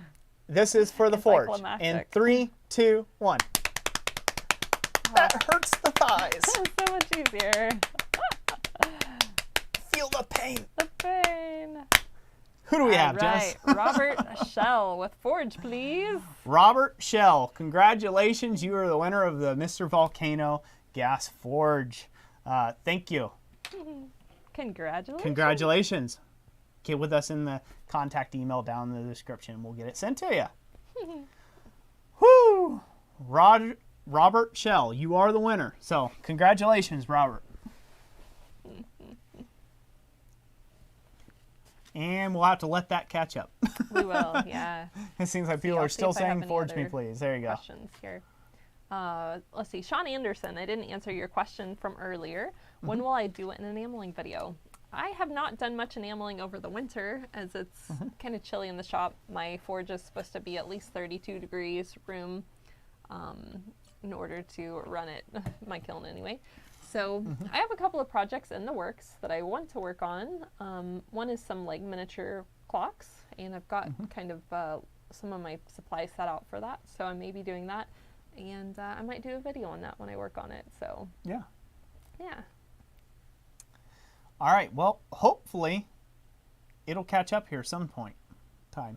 Yes. There we go. Now we got the first congrats, Robert, in there. Shop Cats Forge. Thank you, Shop Cats Forge, for the $1 something super chat. $1.49. $1.49. It just rolled right on past. There was one other super chat. It was Thomas, I think. And Thomas, thank you for another $2 super chat. Yep. Oh, yes. To help with the shipping. God bless you as well. Gotcha. Thank you, brother. So, congratulations to Robert Shell. Yep. You're welcome, Danimals. And Danimals. Congratulations. Oh, all righty. So, I never got into all my books. You did not. That I like. No. Should we go over here and roll them off real quick while everybody chills out on the whole giveaway thing? So, all right, let's go over to camera number 2. All right. Yes? I'm going to step over here for 1 second. Okay. So, some of the stuff that I like. So, as before in my personal collection, we got Percy W. Blandford, the Practical Blacksmithing and Metalworking 2nd edition guide. I do like this book quite a bit. As I said earlier, it's got a lot of great information in it, and I can highly recommend this book. I'm not associated with any of these companies at all. Just go Google this. You can watch the stream on the replay and Google each one of these if you want to. Again, I'm not associated with any of this at all, other than just these are the books from my collection. So I do like that one. Another book I have in my collection that I found really handy and fun to take and go through is this right here. This is the Iron Menagerie, the Guild of Metalsmiths. It's kind of a weird book because it's spiral bound. I would have preferred this to actually be in like a regular book format, or like a hardcover might be nice. But it is still a very well put together thing. And as you can see, you've got all these different animal head projects that you can end up making. Now, some of them, these are all really set up for fairly basic tooling, and for you to have all your basic tooling that will be able to complete all of these animal heads that you see here.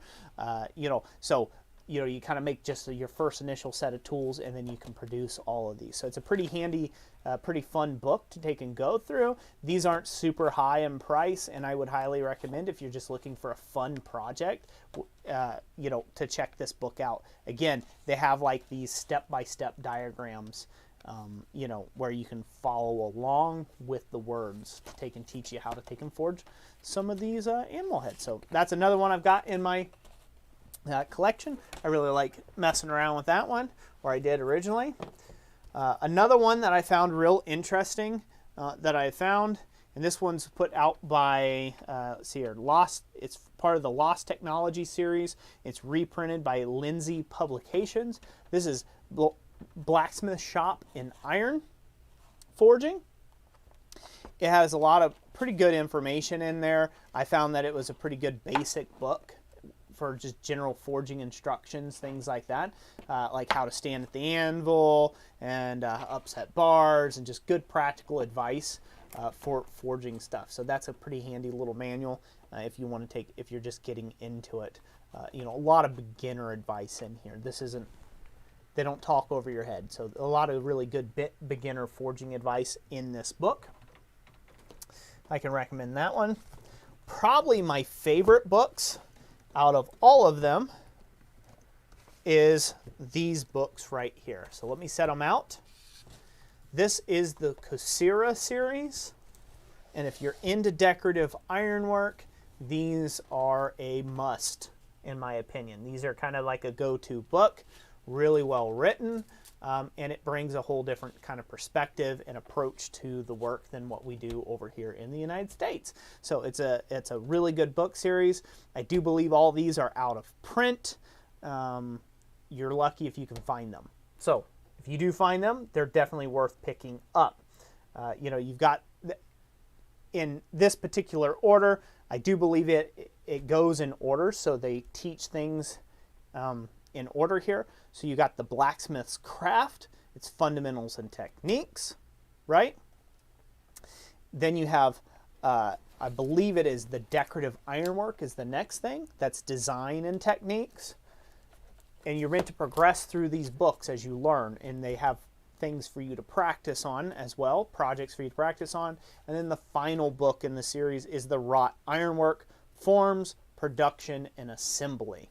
So, you know, this is like the final pass book, if you will. You know, this is what you would actually get a final grade on or something like that. So it's meant for like, it's kind of meant to teach you to be a journeyman smith for the most part. So this is a really good book with a lot of really great information in it. All three of these books, if you can pick up the Crucifixion series, it's a wealth of knowledge, and it's definitely worth it. So especially this one with the fundamentals and techniques. This one has, I would probably say, the most accurate description of forge welding out there in most all the books out there on the market, just because it goes over some of the farces of forge welding. So this one I found to be really instrumental in helping me learn to forge weld, as well as, you know, taking some classes on that subject. So those are some recommendations for that. If you've never seen those books, again, that's the Crucifixion series, and they're like a 3-book set. A lot of times you'll find the first one, or you might find the last one, or whatever. But if you can find them in the hardbound editions, very worth it. Move that out of the way.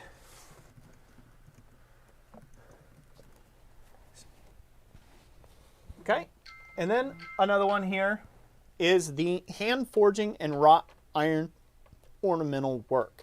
This was like published in 1911. This is by Thomas F. Gugerty. I don't know how you pronounce it. Again, it's another Lindsay. It's reprinted by Lindsay Publications, Inc. It has a lot of great information in here about different welds. That's kind of what I picked this book up for. It has a ton of different types of welds and advice on troubleshooting some stuff, you know, different types of forged welds, making collars, different elements of, you know, ironwork, right? So just totally different things. These are all complementary. I would say that the Crucifixion series, if you're getting into decorative ironwork, you do that, then you pick up something like this, you know, and it helps you develop. Obviously, you can also add in your iron menagerie if you want to add some faces into your grill work or gates or door knockers or whatever you're doing. So, you know, all these are kind of complementary books to one another, and it's why they have found themselves in my collection of books to read on.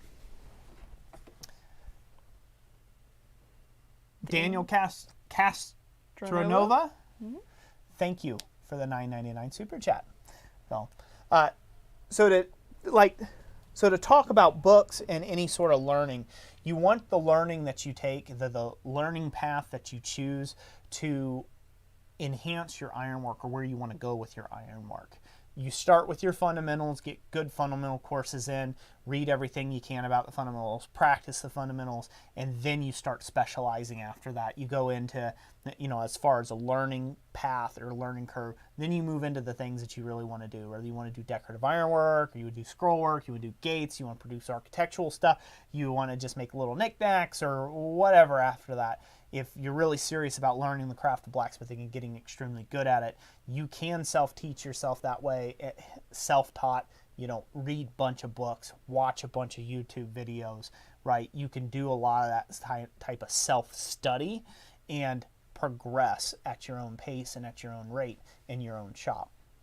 So, you know, and you can do that towards a particular goal in the future. Say you want to, you know, people have heard me knock Damascus and stuff like that and knife making. it's not that I'm trying to knock it. I'm just trying to illustrate that it is not the peak of blacksmithing. There is no peak. There's a point in which you can pick to go and go down. There's the peak of bladesmithing that's out there, and there's a peak of, you know, making Damascus. There's people who make insane Damascus that I could never dream of making. I have no interest to go that far down that rabbit hole. And then there's architectural smiths out there. There's all sorts of different types of facets of smithing out there. Thank you, Titus Blacksmith Forge, for that $10 super chat. Greatly appreciate that. So that's the whole point, right? If you want to get really good at knife work, well, then you need to take and study on how to take and get there, and, you know, follow a particular path to get to where you want to be in the long run, you know. So if you want to be a great architectural smith, well, you don't want to read up a whole bunch of things and diatribes on, you know, Damascus work. Well, that's not going to help you with making leaves or fence pickets, right? Like, that's not going to help you in that department. So those are some of my advice. Pick up books and you know, have that self-study time. It's very valuable. It has pictures. There's pictures. It does have pictures. It has pictures. You can follow pictures. If you don't like to read's good. All right. What's up, babe? Oh, none. You look like you're ready to close the thing down. I mean, it's getting a little long. It's been 3 hours and 7 minutes. It's a lot difficult for me to shut up when I'm sitting on the couch, huh? Yeah, you're getting that direct feedback, like, Yeah, right because away. I'm getting the direct feedback. See, I guess I can just stop reading comments to you in the other live stream. Like, they're quiet. Yep. They went to sleep. Yeah. It's bedtime. So the truth comes out. The truth comes out. No, I never say that exact thing. Danimal's Creations. These books provide plenty of pictures, right? Yes, they do. They provide a lot of pictures. Some of them are more wordy than others, but have a lot of good information. So it's worth picking them up and, you know, looking at the illustrations, but also reading the actual text somebody put down there. Sorry, something is off here. Most of the time Roy was frozen. John Mayberry, yeah, we've been having trouble with the stream all night long, so yep. Please forgive us for that. Nothing we can do about it. All right, what else we got? Let's see here. High Desert, I missed part of the discussion on books. Did you mention the Backyard Blacksmith book? No, I do not have the Backyard Blacksmith here. Mm-hmm. Inside. I do have that as well, but it's not in here. Yep, that's right. I've got a lot of books in the collection. We'll have to do this again sometime and then add maybe some other books. Harold Hodgkinson. Looks like the Iron Menagerie is not available anywhere. Please send your copy. I'll have to look and see where we got that from originally. Again, some of these books have been collected over 15 years' time, so I mean, a long time. Hopefully they're still being circulated, most of them. The Cassira books, I know those are out of print, but you can still find secondhand copies. That's how we got his, buying them one at a time. Usually when they come up on like eBay or whatever, they don't last long, so they're only up there for a brief period of time and then they're gone. Like, sometimes hours, if not minutes. So, you know, you just gotta kind of keep your finger to the pulse if you're looking to get one of those. If you didn't know, on eBay you can actually set a notification where it notifies you if something of a certain search result comes up. And so it'll basically, if you have the app on your phone, it'll let you know right away, like such and such item just came available. So that's a really good way of getting a hold of hard to get items. Yeah. One day I should actually probably share. We could do another one of these. Hopefully, when we get the computer figured out where it's not freezing all the dang time on this type of comment section. So we'll do the same thing that we've done this evening, but there is a series that I can show quite a bit because it's not in copyright. No one owns the copyright on it. It's out, and actually, I am, as far as I know, I am the only other owner, other than the Library of Congress and my old mentor Raymond.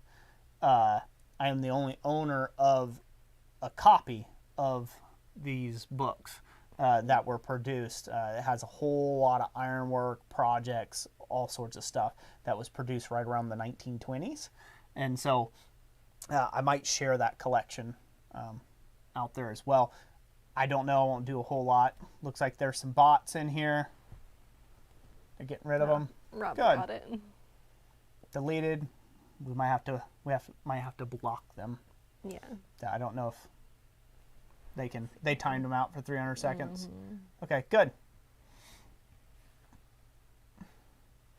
The only hot girl we want in here is Jessica.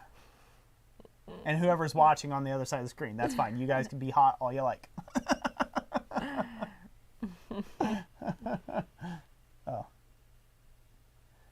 The reprints of the Cyril books are readily available. Carnage Creations, that's good to know. The reprints of them. So, good. Cool. They're getting rid of the spam. Yes. Good. Gotcha. Oh, good. So good. They probably saw our wonderful production, the low quality production that we had here. They're like, oh, I'll stop on by.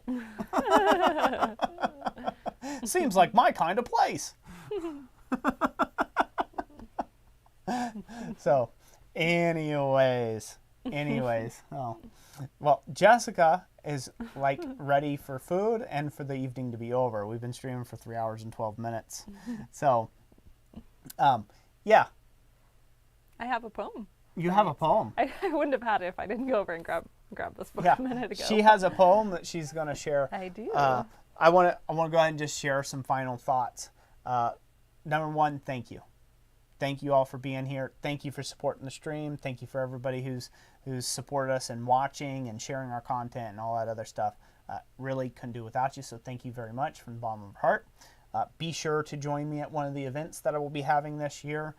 If you are in those areas, definitely do so. If you're interested in any of the blacksmithing blanks or tooling that I've got going on, be sure to check out the website. Channel members, remember to use your membership perks and your bonuses to be able to check out cheaper.